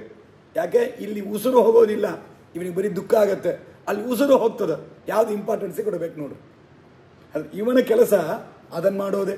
ಆಪರೇಷನ್ ಮಾಡಬೇಕು, ಬೈಪಾಸ್ ಸರ್ಜರಿ ಮಾಡಬೇಕು, ಅದನ್ನು ಮಾಡೋದು ಇವನ ಕೆಲಸ. ಫಸ್ಟ್ ಏಡ್ ಮಾಡೋದು ಯಾರು ಬೇಕಾದ್ರೂ ಮಾಡ್ಬೋದು. ಅದಕ್ಕೆ ಡಾಕ್ಟ್ರಿಗೆ ಕಾರ್ಡಿಯಾಕ್ ಸರ್ಜನ್ ಬಂದದನ್ನು ಫಸ್ಟ್ ಏಡ್ ಮಾಡಬೇಕು ಅಂತಿಲ್ಲ, ಅದು ಯಾರು ಬೇಕಾದರೂ ಮಾಡ್ಬೋದು. ಹಾಗೆ ಆ ಜ್ಞಾನಿಗಳಿಗೆ ಅಂದರೆ ಆ ವ್ಯಕ್ತಿಗಳಿಗೆ ಅವರಿಗೆ ಅಂತ ಯಾವುದು ಅಸಾಧಾರಣವಾದ ಕಾರ್ಯ ಇದೆಯೋ ಅದನ್ನು ಅವರು ಮಾಡಬೇಕು. ಎಲ್ಲರೂ ಮಾಡಬಹುದಾದ, ಯಾರು ಬೇಕಾದರೂ ಮಾಡಬಹುದಾದ ಸಾಧಾರಣ ಕೆಲಸವನ್ನು ಅವರು ಮಾಡ್ತಾ ಕೊಡಬಾರ್ದು. ಇದು ಲೋಕದೃಷ್ಟಿಯಲ್ಲಿ ಒಪ್ಪಿಕೊಳ್ಳಂಗೆ ಇರಬಹುದು. ಲಾಜಿಕಲ್ ಆಗಬೇಕಂದ್ರೆ ಇದು ಹ್ಯಾಂಗ್ರಿ, ಇನ್ನೊಬ್ಬರು ಕಷ್ಟಪಡೋಗಳಿಗೆ ಹ್ಯಾಂಗ್ರಿ ಬಿಟ್ಟು ಹೋಗೋದು ಅಂತ ಲಾಜಿಕಲಾಗಿ ಮಾತಾಡ್ಬೋದು. ಬಟ್ ಫ್ಯಾಕ್ಟ್ ಅದು ಅಲ್ಲ. ಅದಕ್ಕೆ ನಾನು ಈ ದೃಷ್ಟಾಂತ ಕೊಟ್ಟೆ. ಏನೋ ಒಬ್ಬ ಕೆಳಗೆ ಬಿದ್ದಮ್ಮ ಪಾಪ ಕಷ್ಟಪಡ್ತಾ ಇರೋ ಕಾಲಕ್ಕೆ ಅವನು ಬಿಟ್ಟು ಹ್ಯಾಂಗ್ರಿ ಡಾಕ್ಟ್ರು ಹೋಗೋದು ಅಂತಂದ್ರೆ ಉಸಿರು ಹೋಗ್ತದೆ, ಅದು ಪರವಾಗಿಲ್ಲ. ಅವಾಗ ಯಾಗೋ ಸುಮ್ಮನೆ ಹೇಳ್ತೀರಿ, ಅದೆಲ್ಲ ಇಲ್ಲ, ಇಲ್ಲಿ ಹಂಗೆಲ್ಲ ಇಲ್ಲ ಅಂತ ತಿಳಿಬೇಡ್ರಿ. ಜಡಭರತ ಅಂದರೆ ಭರತ ಚಕ್ರವರ್ತಿ, ಋಷಭನಾಮಕನಾದ ಪರಮಾತ್ಮನ ಮಗ, ಮಹಾಜ್ಞಾನಿ, ಕಪಿಲ ಋಷಿ ಆಶ್ರಮದಲ್ಲಿ ಹೋಗಿದ್ದಾನೆ. ಸಂಧ್ಯಾವಂದನೆ ಮಾಡ್ತಾ ಇದ್ದಪ್ಪ. ಸಾಯಂಕಾಲ ಆಯಿತು, ಮೇಘ ಮೂಡಿಕೊಂಡು ಬರ್ತಾ ಇದೆ, ಜೋರ ಮಳೆ ಬರುವಂಗಿದೆ. ಒಂದು ಗರ್ಭಿಣಿಯಾದ ಜಿಂಕೆ, ಗರ್ಭಿಣಿಯಾಗಿದೆ, ಸಿಂಹ ಅಟ್ಟಿಸ್ಕೊಂಡು ಬರ್ತಾ, ಸಿಂಹದ ಗರ್ಜನೆ ಕೇಳಿ ಅಲ್ಲೇ ಪ್ರಸವ ಕೊಟ್ಟಿದೆ ಆ ಜಿಂಕೆ ಮರಿ ಹುಟ್ಟಿತ್ತು. ತಕ್ಷಣ ಪಾಪ ಅವ್ರು ನೋಡಿದ್ರು ಸಾಯೋ ಪರಿಸ್ಥಿತಿ. ಪಾಪ ಆ ಅಮ್ಮ ಸತ್ತೋಯ್ತು, ಆ ಜಿಂಕೆ ತಾಯಿ ಜಿಂಕೆ ಸತ್ತೋಯ್ತು, ಚಿಕ್ಕ ಮರಿ ಹುಟ್ಟಿದೆ. ಅದನ್ನು ತೊಗೊಂಡ್ರು, ಅದನ್ನು ಸ್ನಾನ ಮಾಡಿಸಿ ತಿನ್ನಲಿಕ್ಕೇನೋ ಕೊಟ್ಟರು. ಅಷ್ಟು ಬಿಟ್ಟಿರ್ಬೋದಲ್ಲ. ಅಯ್ಯೋ ಪಾಪ ಅದು ನೋಡ್ಕೊಳ್ಳಿಕ್ಕೆ ಯಾರಿಲ್ಲ ಅಂತ ಅದನ್ನು ನೋಡ್ಕೊಂಡ್ರು ಇವರೇ ಜಿಂಕೆಯಾಗಿ ಹುಟ್ಟುಬಿಟ್ರು. ಹಾಗಾದರೆ ಏನು ಸೂಚನೆ ಆಗಿತ್ತು ನೋಡ್ರಿ ಇದರಲ್ಲಿ? ಇದು ಉಪಕಾರ ಮಾಡಬಾರ್ದು, ತಪ್ಪೇನಿಲ್ಲ. ಇದಕ್ಕೆ ಮಾಡಿದ್ರೆ ನರಕಕ್ಕೆ ಹೋಗ್ತಾರಂತ ಅರ್ಥ ಅಲ್ಲ, ಅದು ಒಳ್ಳೆ ಕೆಲಸವೇ. ಆದರೆ ಯಾರಿಗೆ ಒಳ್ಳೆ ಕೆಲಸ, ಯಾರು ಮಾಡಬೇಕು ಅವರು ಅದನ್ನು ಮಾಡಲಿ, ಎಲ್ಲರೂ ಮಾಡ್ತಾ ಇರಬಾರ್ದು. ಬಹಳ ದೊಡ್ಡ ತತ್ವ ಇದು. ಇದರ ಹಿಂದೆ ಬೇರೆ ಇದಕ್ಕೆ ಪೂರ್ವದಲ್ಲೇ ಆಗಿರ್ತದೆ. ಗೀತಾ ತಾತ್ಪರ್ಯದಲ್ಲಿ ಆಚಾರ್ಯ ಬಹಳ ಅದ್ಭುತವಾಗಿ ಇದನ್ನು ಬರೆದಿದ್ದ. ನಾನಾ ಜನಸ್ಯ ಶುಶ್ರೂಷ ರಾಜಾವತ್ ಕರವನ್ವಿತೇ ಅಂತ ಬಹಳ ಅದ್ಭುತವಾಗಿ ಹೇಳಿದ್ದ. ಯಾರ್ಯಾರು ಯಾವ್ಯಾವ ಥರ ಉಪಕಾರಗಳಾದನ್ನು ಮಾಡಬೇಕು, ಇದನ್ನು ಶ್ರೀಮದಾಚಾರ್ಯರು ಅದ್ಭುತವಾಗಿ ತಿಳಿಸಿಕೊಟ್ಟಿದ್ದಾರೆ. ಹಾಗಾಗಿ ಸನ್ಯಾಸಿಗಳು ಅಂತನ್ನೋರು ಇನ್ನೊಬ್ಬರಿಗೋಸ್ಕರವೂ ಕೂಡ ಸಕಾಮ ಕರ್ಮ ಮಾಡೋದಿಲ್ಲ. ಏನಾದರೂ ಸಕಾಮ ಕರ್ಮ ಮಾಡೋದು ರೂಲ್ಡ್ ಔಟ್. ಅದಕ್ಕೇನೆ ಇವತ್ತು ಸನ್ಯಾಸ ಧರ್ಮದಲ್ಲಿದ್ದ ನಮ್ಮ ಸನ್ಯಾಸಿಗಳು, ಪರಮಂಸ ಸನ್ಯಾಸಿಗಳು ಕೂಡ ಯಾವ ಸಕಾಮ ಕರ್ಮವೂ ಇಲ್ಲ ನೋಡ್ರಿ ಅವರಿಗೆ. ಯಾವ ಸಕಾಮ ಕರ್ಮವೂ ಇಲ್ಲ ಅವರಿಗೆ. ಇನ್ನೊಬ್ಬರಿಗೋಸ್ಕರ ಸಕಾಮ ಕರ್ಮ ಅವ್ರು ಮಾಡಬಾರ್ದು. ಲೋಕಕ್ಷೇಮಕ್ಕೋಸ್ಕರ ನಾನು ಹೋಮ ಮಾಡ್ತೇನೆ ಸ್ವಾಮಿಗಳು ಮಾಡಬಾರ್ದು. ಅವ್ರು ಸ್ವಾಮಿಗಳು ಏನು ಮಾಡಬೇಕಂದ್ರೆ ದೇವರು ಎಲ್ಲರಿಗೆ ಅನುಗ್ರಹ ಮಾಡಲಿಕ್ಕೆ, ದೇವರ ತತ್ವ ಬುದ್ಧಿ ಬರಲಿಕ್ಕೆ, ಧರ್ಮದ ಚಿಂತನೆ ಬರಲಿಕ್ಕೆ ದೇವರಲ್ಲಿ ಪ್ರಾರ್ಥನೆ ಮಾಡ್ತೇನೆ ಅಷ್ಟೇ ಹೇಳಬೇಕು. ಅಷ್ಟೇ ಮಾಡ್ತಾರೆ. ನಮ್ಮ ಸಲುವಾಗಿ ಕಾಮ್ಯವಾಗಿ ಕೂಡ ಅವರು ದೇವರಲ್ಲಿ ಪ್ರಾರ್ಥನೆ ಮಾಡಬಾರ್ದು. ಅದಕ್ಕೆ ನಾವು ಅವ್ರನ್ನ ತೊಂದರೆ ಕೊಡಬಾರ್ದು. ನಿಮ್ಮ ಅನುಗ್ರಹ ಆಗಲಿ, ನಮಗೆಲ್ಲ ಒಳ್ಳೇದಾಗಲಿ ಅಂತ ಅನ್ಬೇಕು. ಸ್ವಾಮಿ ನನಗೆ ಈ ಒಂದು ಕಷ್ಟ ಇದೆ, ಇದನ್ನು ಪರಿಹಾರ ಮಾಡಿ ನಿಮ್ಮದು ಜಪ ಮಾಡಿರಿಂದ ಅವ್ರ ಹತ್ರ ಕೇಳಬಾರ್ದು. ಅವರು ನಿರಂತರ ಮಾಡುವ ಜಪ ಅಲ್ಲ. ಮತ್ತು ಇದಕ್ಕಂತ ಕೇಳದೇ ಇದ್ದರೆ ಹಂಗೆ ಆಗತ್ತೆ. ನಮ್ಗೆ ಇದಕ್ಕಂತ ನಾವು ಕೇಳಿರ್ತನ್ರಿ ಬರೋದು, ಕೇಳದೇ ಇದ್ರೆ ಹೆಂಗೆ ಬರೋದು ಅಂತ ಕೇಳಬೇಕಾಗಿಲ್ಲ. ಶಾಸ್ತ್ರದಲ್ಲಿ ಅದ್ಭುತವಾದ 2 ದೃಷ್ಟಾಂತ ಹೇಳ್ತಾರೆ. ಒಂದನ್ನು ಹೇಳ್ತೇನೆ, ಪಂಡಿತಾಚಾರ್ಯ ಒಂದು ಹೇಳ್ತಾರೆ, ಟೀಕಾರಾಯರ ಒಂದು ದೃಷ್ಟಾಂತವನ್ನು ಹೇಳ್ತಾರೆ. ಟೀಕಾರಾಯರು ಹೇಳಿದ ದೃಷ್ಟಾಂತವನ್ನು ಹೇಳ್ತೇನೆ. ಅಡಿಗೆ ಮಾಡಬೇಕು ರಾತ್ರಿ ಹೊತ್ತು, ಒಳ್ಳೆ ಭಗವದ್ಗೀತಾ ಅಭಿಯಾನ 18 ಅಧ್ಯಾಯ ಮಂಗಳಾಯಿತು. ಒಳ್ಳೆ ಬ್ರಾಹ್ಮಣರಿಗೆ ಸಮೃದ್ಧಿಯಾಗಿ ಅಡಿಗೆ ಮಾಡಿ ಊಟ ಮಾಡಿ ಹಾಕಿಸ್ಬೇಕು. ಚೆನ್ನಾಗಿ ಅಡಿಗೆ ಮಾಡ್ತೇವೆ, ದೇವರ ನೈವೇದ್ಯ ಆಗಬೇಕು. ಒಳ್ಳೆ ಕಟ್ಟಿಗೆಲ್ಲ ಉರಿ ಮಾಡಿ ಅಡಿಗೆ ಮಾಡ್ತಾ ಇದ್ದಾರೆ. ಸಾಯಂಕಾಲದ ಹೊತ್ತು ಕತ್ತಲಾಗಿದೆ, ಅಡಿಗೆ ಮಾಡ್ತಾ ಇದ್ದಾರೆ. ಕಟ್ಟಿಗೆ ಒಳೆ ಉರಿ ಮಾಡಿ ಅಡಿಗೆ ನಡೀತಾ ಇದೆ. ಕೆಳಗೆ ಇದ್ದಕ್ಕಿದ್ದಂಗೆ ಕರೆಂಟ್ ಹೋಯಿತು, UPS ಫೈಲಿಯರ್ ಆಯಿತು. ಅಡಿಗೆ ಮಾಡ್ತಾ ಇರೋ ಜಾಗದಲ್ಲಿ ಸುತ್ತೂರ ಬೆಳಕಿದೆ. ಈಗ ಕೇಳ್ತಾರೆ, ಯಾರೋ ಚಿಕ್ಕ ಹುಡುಗರು ಕೇಳಿದ್ರು, ಮುಂದೆ ಬೆಳಕಾಗಿದಲ್ಲ ಯಾಕಂತ. ಅದಕ್ಕೆ ಕಟ್ಟಿಗೆ ಉರಿ ಮಾಡಿ ಇಟ್ಟಿದ್ದಾರೆ, ಕತ್ತಲಾಗಿದೆ ಅಂತ ಅನ್ನೋದಕ್ಕೆ ಕಟ್ಟಿಗೆ ಉರಿ ಮಾಡಿ ಇಟ್ಟಿದ್ದಾರೆ. ಹಾಗಂತ ಯಾರಾದಂತೇವ? ಕಟ್ಟಿಗೆ ಉರಿ ಮಾಡ್ತಾ ಇರೋದು ಅಡಿಗೆ ಮಾಡಲಿಕ್ಕೆ, ಅನ್ನ ಮಾಡಲಿಕ್ಕೆ, ಪಾಯಸ ಮಾಡಲಿಕ್ಕೆ, ದೇವರ ನೈವೇದ್ಯಕ್ಕೆ ಅಡಿಗೆ ಮಾಡಲಿಕ್ಕೆ ಎಲ್ಲ ಒಳೆ ಉರಿ ಮಾಡ್ತಾ ಇದ್ದೀವಿ. ಉರಿ ಹತ್ತಿದೆ, ಅದು ಅಡಿಗೆ ಮಾಡಲಿಕ್ಕೆ ಆದದ್ದು. ಬೆಳಕಿಗೋಸ್ಕರ ನಾನು ಒಳೆ ಉರಿ ಮಾಡಿಲ್ಲ. ಮತ್ತು ಬೆಳಕು ಬಂದಿದ್ದಲ್ಲ, ತಾನಾಗಿ ಬಂತು. ಅದು ನೇಚರ್. ಯಾವಾಗ ಅಡಿಗೆ ಮಾಡಲಿಕ್ಕೋಸ್ಕರ ಉಡಿ ಮಾಡಿದ ಕಟ್ಟಿಗೆ ಅದು ಬೆಳಕನ್ನು ಕೊಡುತ್ತೆ. ಅದರಂತೆ ಭಗವಂತನ ಪ್ರೀತಿ, ಅಪರೋಕ್ಷ ಜ್ಞಾನ, ಮೋಕ್ಷ, ಇದಕ್ಕಾಗಿ ನಾವು ಸಂಪಾದನೆ ಮಾಡಿದ ಭಗವಂತನ ಅನುಗ್ರಹ ಈ ಅಲ್ಪ ಫಲಗಳನ್ನು ನೇಚರಲ್ಲಿ ಕೊಡೋದು. ಅದಕ್ಕೋಸ್ಕರ ನಾನು ಕೇಳಬೇಕಾಗಿಲ್ಲ. ನಾನು ಕೇಳದೇ ಇದ್ದರೂ ಇದು ಬರ್ತದೆ. ನಾನು ಮಾಡಿದ್ದು ಯಾವುದಕ್ಕೋಸ್ಕರ? ಅಡಿಗೆ ಮಾಡಲಿಕ್ಕೆ ಕಟ್ಟೆ ಉರಿ ಮಾಡಿದ್ದು. ಆದರೆ ನನಗೆ ಸಿಕ್ಕಿದ್ದು ಅಡಿಗೆನೂ ಆಯಿತು, ಬೆಳಕು ಬಂತು. ಹಾಗೆ ನಾವು ಮಾಡುವ ಕರ್ಮಗಳು, ಸಾಧನಗಳು ಭಗವತ್ ಪ್ರೀತಿಗಾಗಿ, ಮೋಕ್ಷಕ್ಕಾಗಿರಬೇಕು. ಅದೇ ಕರ್ಮ ಆ ಕರ್ಮದ ಅನುಗ್ರಹದಿಂದ, ದೇವರ ಅನುಗ್ರಹದಿಂದ, ಜ್ಞಾನದ ಸಾಮರ್ಥ್ಯದಿಂದ ನಮಗೆ ಕ್ಷುಲ್ಲಕವಾದ ಫಲಗಳನ್ನು ಕೊಡುತ್ತೆ. ಕೊಡೋದಿಲ್ಲ ಅಂತಿಲ್ಲ, ಅದನ್ನು ಕೊಟ್ಟು ಬಿಡುತ್ತದೆ. ಆದರೆ ಇದಕ್ಕೋಸ್ಕರ ಮಾಡಿದರೆ ಅದು ಡಿಸ್ಟರ್ಬ್ ಆಗುತ್ತೆ, ಅದು ಹೋಗಿಬಿಡ್ತದೆ. ನೀವು ಅದಕ್ಕೋಸ್ಕರ ಮಾಡಿದಾಗ ಇದು ತಾನಾಗಿ ಸಿಗ್ತದೆ. 5 ವರ್ಷದ ಕೂಸು ಹೇಳಿದ ಮಾತು ಪ್ರಹ್ಲಾದ ಹೇಳ್ತಾನೆ ಭಾಗವತದಲ್ಲಿ, ಬಹಳ ಸುಂದರ ಮಾತು. ಸುಖಮ ಇಂದ್ರಿಯ ಕಂಬಾಲಾ ದೇಹ ಯೋಗೇನ ದೇಹಿನ ಸರ್ವತ್ರ ಜಾಯತೆ ಜಂತೋ ಯಥಾ ದುಃಖಮಯತ್ನತ. ಈಗೆಲ್ಲ ನಾವು ಎಷ್ಟೋ ಕಷ್ಟಪಡ್ತೇವೆ, ಕೆಲಸ ಮಾಡ್ತೇವೆ, ದುಃಖವೂ ಬರುತ್ತೆ. ದುಃಖ ಬರ್ತತಾನೆ, ಕಷ್ಟ ಬರ್ತತಾನೆ. ಕಷ್ಟ ಬರಲಿಂಗ ಯಾರಾದ್ರು ಕೆಲಸ ಮಾಡಿದೇವಾ? ಇಲ್ಲ. ಕಷ್ಟ ಮತ್ತೆ ಯಾಕೆ ಬಂತು? ಬೈ ನೇಚರ್, ಅದು ಹಾಗೆ ಬರ್ತದೆ ರೀ. ಹಾಗೇನೆ ಯಾರು 5 ವರ್ಷದ ಕೂಸು ಪ್ರಹ್ಲಾದ ಹೇಳ್ತಾನೆ, ಹಾಗೇನೆ ಸುಖವೂಪ, ಸುಖಕ್ಕೋಸ್ಕರ ಯಾವುದು ಕಷ್ಟಪಟ್ಟು ಮಾಡಬೇಡ, ತಾನಾಗಿ ಬರ್ತದೆ. ನೀನು ಕರ್ಮಾನುಸಾರವಾಗಿ ತಾನಾಗಿ ಬರುತ್ತೆ. ಸುಖಂ ಐಂದ್ರಿಯಕಂ ಸುಖಂ, ಹೇ ಬಾಲಾಹ ಹುಡುಗರೆ, ಐಂದ್ರಿಯಕಂ ಸುಖಂ ದೇಹ ಯೋಗೇನ ದೇಹಿನ ಸರ್ವತ್ರ ಜಾಯತೆ. ಎಲ್ಲ ಯಾವ ದೇಹದಲ್ಲಿದ್ದರೂ ಸುಖ ಬರ್ತದೆ. ಆದರೆ ಸುಖಕ್ಕೋಸ್ಕರ ಮಾಡ್ಲಿಕ್ಕೆ ಹೋಗಬೇಡ. ನಾನು ನಂಬಲಾರೆ ಅಂದರೆ ಯಥಾ ದುಃಖಮ ಅಯತ್ನತಃ. ನೀನು ಪ್ರಯತ್ನ ಮಾಡಿ ಆ ದುಃಖ ಬಂತು, ಪ್ರಯತ್ನ ಇಲ್ಲದೇನೆ ದುಃಖ ಬರ್ತದೆ. ಹಾಗೋ ಆಗ ನಿನ್ನ ಪ್ರಯತ್ನ ಇಲ್ಲದೇನೆ ಸುಖ ಬರ್ತದೆ. ಆ ಕ್ಷುಲ್ಲಕ ಸುಖಕ್ಕೋಸ್ಕರ ಕಷ್ಟಪಡಬೇಡ. ನೀನು ಮಾಡುವ ಕಷ್ಟವನ್ನೆಲ್ಲ ದೇವರ ಪ್ರೀತಿಗಾಗಿ ಮಾಡು, ಎಲ್ಲ ನಿನಗೆ ತಾನಾಗಿ ಬರ್ತದೆ ಅಂತ ಪ್ರಹ್ಲಾದ ಹೇಳ್ತಾನೆ. ಆ ರೀತಿಯಿಂದ ಸನ್ಯಾಸಿಗಳು ಈ ಇನ್ನೊಬ್ಬರಿಗೋಸ್ಕರವೂ ಕೂಡ ಸಕಾಮ ಕರ್ಮವನ್ನು ಮಾಡಬಾರದು, ಮಾಡೋದಿಲ್ಲ. ಈ ಸ್ವಾರಸ್ಯವನ್ನು ತಿಳಿಸಲಿಕ್ಕೆ ದೇವರು ಯೋಗಿಗಳ ತ್ಯಾಗಿಗಳ ಪ್ರಸಂಗ ಬರಬೇಕಾದಾಗ ಸನ್ಯಾಸಿಯಿಂದ ಪದ ಇಟ್ಟಿದ್ದಾನೆ ಅಂತ ಶ್ರೀಮದಾಚಾರ್ಯರು ಅಲ್ಲಿ ಹೇಳಿಕೊಡ್ತಾರೆ. ಈ ಪ್ರಕಾರ ಪಂಚೈತಾನಿ ಮಹಾಬಾಹು ಕಾರಣಾನಿ ನಿಬೋಧಮೆ ಸಾಂಖ್ಯೇ ಕೃತಾಂತೆ ಪ್ರೋಕ್ತಾನಿ ದ್ವಿಸಿದ್ಧಯೇ ಸರ್ವಕರ್ಮಣಾಂ ಅಂಥೇಳಿ ದೇವರು ಈ ಕರ್ಮವನ್ನು ಮಾಡುವುದರ ಬಗ್ಗೆ ಹೇಳಿ, ತ್ಯಾಗಿಗಳನ್ನು, ಸನ್ಯಾಸಿಗಳನ್ನು ಪ್ರಶಂಸನೆ ಮಾಡಿ, ಈ ಕರ್ಮ ಮಾಡೋದು ಅಂತಾಗಿದೆಲ್ಲ, ಕರ್ಮ ಮಾಡಲಿಕ್ಕೆ 5 ಫ್ಯಾಕ್ಟರ್ಸ್ ಇದೆ ದೇವರು ಹೇಳ್ತಾನೆ. 5 ವಿಷಯಗಳಿದೆ. ಇದನ್ನು ಸಾಂಖ್ಯಶಾಸ್ತ್ರದಲ್ಲಿ ಹೇಳಿದ್ದಾರೆ. ಸಾಂಖ್ಯಶಾಸ್ತ್ರ ಅಂದರೆ ಇವತ್ತು ಈ ಪತಂಜಲಿ ಅಂತ ಅದು ಒಂದು ಸಾಂಖ್ಯಶಾಸ್ತ್ರಕ್ಕೆ ಸಂಬಂಧಪಟ್ಟದ್ದೇ ಅದಲ್ಲ, ಅದು ಶಾಸ್ತ್ರ ವಿರುದ್ಧದ್ದು. ಆದರೆ ಕಪಿಲ ರೂಪಿಯಾಗಿ ಪರಮಾತ್ಮನೇ ಉಪದೇಶ ಮಾಡಿದ್ದು ಸಾಂಖ್ಯಶಾಸ್ತ್ರ. ಅದನ್ನು ಹೇಳಬೇಕು. ಆ ಸಾಂಖ್ಯಶಾಸ್ತ್ರದಲ್ಲಿ ಬಂದಿದೆ, ಅದನ್ನು ಹೇಳ್ತೇನೆ ಕೇಳು ಅಂತಾನೆ ದೇವರು. ಅಧಿಷ್ಠಾನಂ 5 ಫ್ಯಾಕ್ಟರ್ಸ್ ಇದೆ. ಯಾವುದು ಅಂತ ಹೇಳ್ತೇನೆ, ಅದರ ವಿವರಣೆಗಳ ಮುಂದೆ ನಾಳೆ ಹೇಳೋಣ. ಅದರ ಮೇಲಿನ ವಿಷಯ. ಅಧಿಷ್ಠಾನಂ ತಥಾ ಕರ್ತ ಕರಣಂ ಚ ಪೃಥಗ್ವಿಧಂ ವಿವಿಧಾ ಚ ಪೃಥಕ್ ಚೇಷ್ಟಾ ದೈವಂ ಚೈವ ಅತ್ರ ಪಂಚಮಂ ಅಂತ 5 ಕಾರಣ ಅದ. ಅಧಿಕರಣಂ, ಅಧಿಷ್ಠಾನಂ, ಕರ್ತ, ಕರಣಂ, ಚೇಷ್ಟ, ದೈವಂ ಅಂತ 5. ಏನದ 5? ಸಿಂಪಲಾಗಿ ಅದರ ಅರ್ಥ. ಅಧಿಷ್ಠಾನ ಅಂದರೆ ಸ್ಥಳ. ಯಾವುದು ಮಾಡಲಿಕ್ಕೆ ನಮಗೊಂದು ವೆನ್ಯೂ, ಒಂದು ಪ್ಲ್ಯಾಟ್ಫಾರ್ಮ್ ಬೇಕು. ನಮಗೆ ಪ್ಲ್ಯಾಟ್ಫಾರ್ಮ್ ಇಲ್ಲಂಗೆ, ಆ ಸ್ಥಳ ಇಲ್ಲಂಗೆ ನಮಗೆ ಏನು ಮಾಡಲಿಕ್ಕೆ ಬರೋದಿಲ್ಲ. ಎಲ್ಲ ಸತ್ಕರ್ಮಕ್ಕೂ ಮೂಲ ಅಧಿಷ್ಠಾನ ನಮ್ಮ ಶರೀರ. ಅದಕ್ಕೆ ತುಂಬ ದೊಡ್ಡ ಕ್ಷೇತ್ರ, ತುಂಬ ದೊಡ್ಡ ಮುಖ್ಯವಾದದ್ದು ಈ ಶರೀರ. ಅದಕ್ಕೆ ಅಧಿಷ್ಠಾನ. ಜೊತೆಗೆ ಭೂಮ್ಯಾದಿಗಳು, ನೆಲ, ಹೊಲ, ಇದೆಲ್ಲ ಅಧಿಷ್ಠಾನ. ಮನೆ, ಬಾಗಿಲು, ಇದಿದ್ದರ ತನಕ ಮಾಡಲಿಕ್ಕಾಗತ್ತೆ. ಅದಕ್ಕೆ ಅಧಿಷ್ಠಾನ. ಆಮೇಲೆ ಕರ್ತ, ಕರ್ತ ಶಬ್ದಕ್ಕೆ ಎರಡು ಅರ್ಥ ಹೇಳ್ತಾರೆ ಆಚಾರ್ಯರೇ. ಕರ್ತ ಅಂಬೋದಕ್ಕೆ ಸ್ವತಂತ್ರ ಕರ್ತ. ಯಾಕಂದ್ರೆ ಕರ್ತ ಅಂತಂದ್ರೆ ಮೇಯ್ನ್ ಯಾರೋ ಅವರನ್ನು ತಗೋಬೇಕು, ಮೇಯ್ನ್ ಯಾರೋ ಅವರನ್ನೇ ಹೇಳಬೇಕು. ಸುಮ್ಮನೆ ಅಪ್ರಯೋಜಕವಾದಲ್ಲ ಕರ್ತ ಅಂತ ಹೇಳ್ಕೊಂಡ್ರೆ ಏನು ಲಾಭ? ಅದಕ್ಕೆ ಕರ್ತ ಅಂತಂದರೆ ಯಾರು? ದೇವರು. ಸ್ವತಂತ್ರ ಕರ್ತ, ಸರ್ವೋತ್ತಮ ಕರ್ತ ನಮ್ಮ ದೇವರು. ಅದಕ್ಕೆ ಕರ್ತ ಅಂದರೆ ದೇವರು. ಅಥವಾ ಕರ್ತ ಅಂದ್ರೆ ದೇವರಿರಲಿ, ಅದರ ಫಲಕ್ಕೋಸ್ಕರ ಮಾಡೋದು, ಫಲವನ್ನು ಅನುಭವಿಸಲಿಕ್ಕೋಸ್ಕರ ಮಾಡೋದು ಯಾರು? ಜೀವ. ನಮ್ಮ ಜೀವನನ ಕರ್ತ ಅಂತ ತೆಗೆದುಕೊಂಡ್ರೆ ದೇವರನ್ನು ಇನ್ನೊಂದು ಹೆಸರಿನ ತಗೊಳ್ಳೋಣ, ಇನ್ನೊಂದು ಪ್ರೊವಿಷನ್ ಇದೆ, ಅದನ್ನು ತಗೊಂಬೋಣ. ಕರಣಂ, ಕರಣ ಅಂದರೆ ಟೂಲ್ಸ್, ಅದೆಲ್ಲ ಕರಣ. ಇಂದ್ರಿಯಗಳು, ದೇಹ ಅಧಿಷ್ಠಾನ ಅಂದರೆ ದೇಹದಲ್ಲಿರುವ ಇಂದ್ರಿಯಗಳು, ಇದೆಲ್ಲ ಕರಣಗಳು. ಕರಣಗಳು ಇಂದ್ರಿಯಗಳಿಲ್ಲ ನಮಗೆ ಯಾವ ಕೆಲಸ ಮಾಡಲಿಕ್ಕೆ ಹೋಗೋದಿಲ್ಲ.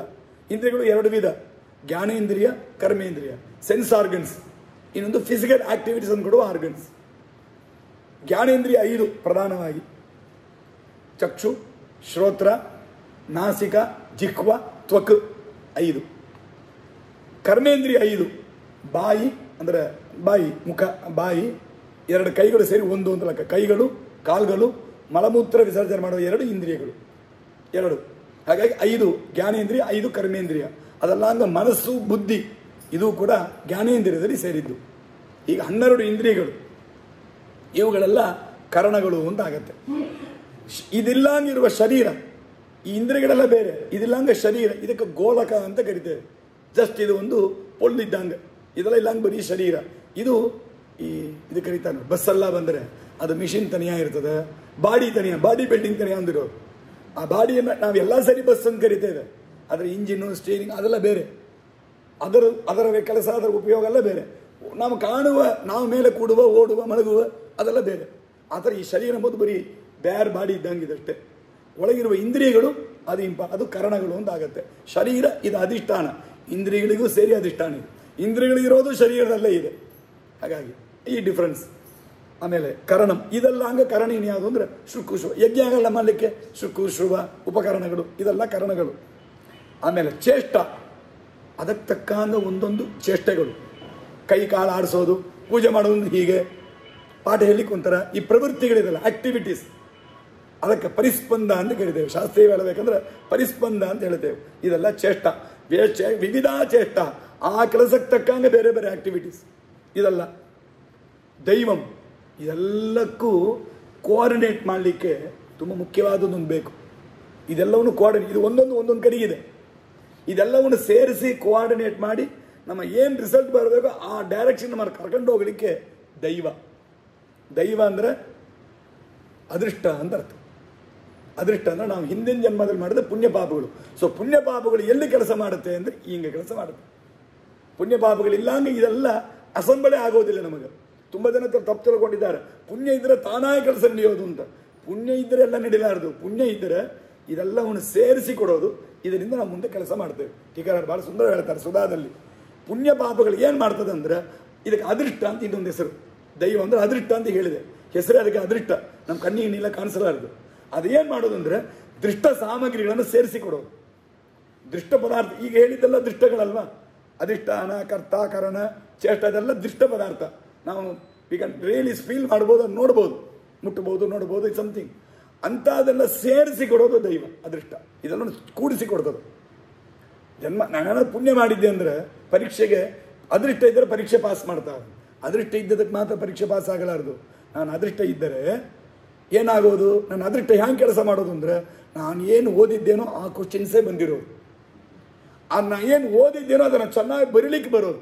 ನಾನೇನು ಚೆನ್ನಾಗಿ ಬರೆದಿದ್ದೇನೋ ಅದನ್ನು ಸರಿಯಾಗಿ ಅರ್ಥ ಮಾಡಿಕೊಂಡು ವ್ಯಾಲ್ಯೂಯೇಷನ್ ಮಾಡುವ, ಒಳ್ಳೆ ಸಂತೋಷದಿಂದ ಒಳ್ಳೆ ಏನಂದ್ರೆ ಪ್ಲಸಂಟ್ ಮೂಡಲ್ಲಿ ಇದ್ದಿರುವ ಅವ ಚೆನ್ನಾಗಿ ಅದನ್ನು ವ್ಯಾಲ್ಯೂಯೇಷನ್ ಮಾಡಿರುವ.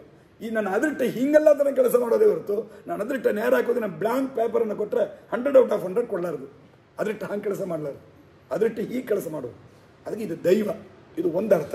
ಇನ್ನೊಂದು ಕರ್ತ ಎಂಬ ಶಬ್ದಕ್ಕೆ ನಾವು ದೇವರು ಅಂತ ಅರ್ಥ, ಅದು ಜೀವ ಅಂತ ಅರ್ಥ ಮಾಡಿದರೆ, ಪರಾಧೀನ ಕರ್ತ ಜೀವ ಅಂತ ಅರ್ಥ ಮಾಡಿದರೆ ದೈವ ಅಂದರೆ ದೇವರು ಅಂತ ಆಗಿಬಿಡುದು. ಅವಾಗ ದೇವರು ಅದೃಷ್ಟದ ಪ್ರೇರಕರಾಗಿ ದೇವರು ಅಂತ ಹಿಂಗೆ ಅರ್ಥ ಆಗಿ ಇದು 5 ಕೂಡ ನಾವು ಮಾಡುವ ಪ್ರತಿಯೊಂದು ಕಾರ್ಯಗಳಿಗೂ ಇದು 5 ಮುಖ್ಯ ಫ್ಯಾಕ್ಟರ್ ಆಗಿದೆ. ಒಬ್ಬೊಬ್ಬರು ಮಾಡುವ ಎಲ್ಲ ವಿಧವಾದ ಕೆಲಸಕ್ಕೂ ಇದು 5 ಕೂಡ ಜೊತೆಗೆ ಸೇರಿ, ಇದು 5ರ ಕಾಂಬಿನೇಷನ್ ಇದ್ದರೆ ಮಾತ್ರ ನಾವು ಯಾವುದೇ ಕರ್ಮವನ್ನು ಮಾಡಲಿಕ್ಕಾಗತ್ತೆ. ಇದರ ಇಂಪಾರ್ಟೆನ್ಸ್ ಏನು, ಇದು ಹ್ಯಾಂಗ, ಇದರ ರೋಲ್ ಏನು, ಇದರಿಂದ ಆಗುವ ಫಲ ಏನು, ಇದನ್ನು ಮುಂದೆ ನಾಳೆ ಹೇಳೋ. ಈ ಕೃಷ್ಣ ಅರ್ಪಣಿಸ್ತಾರೆ.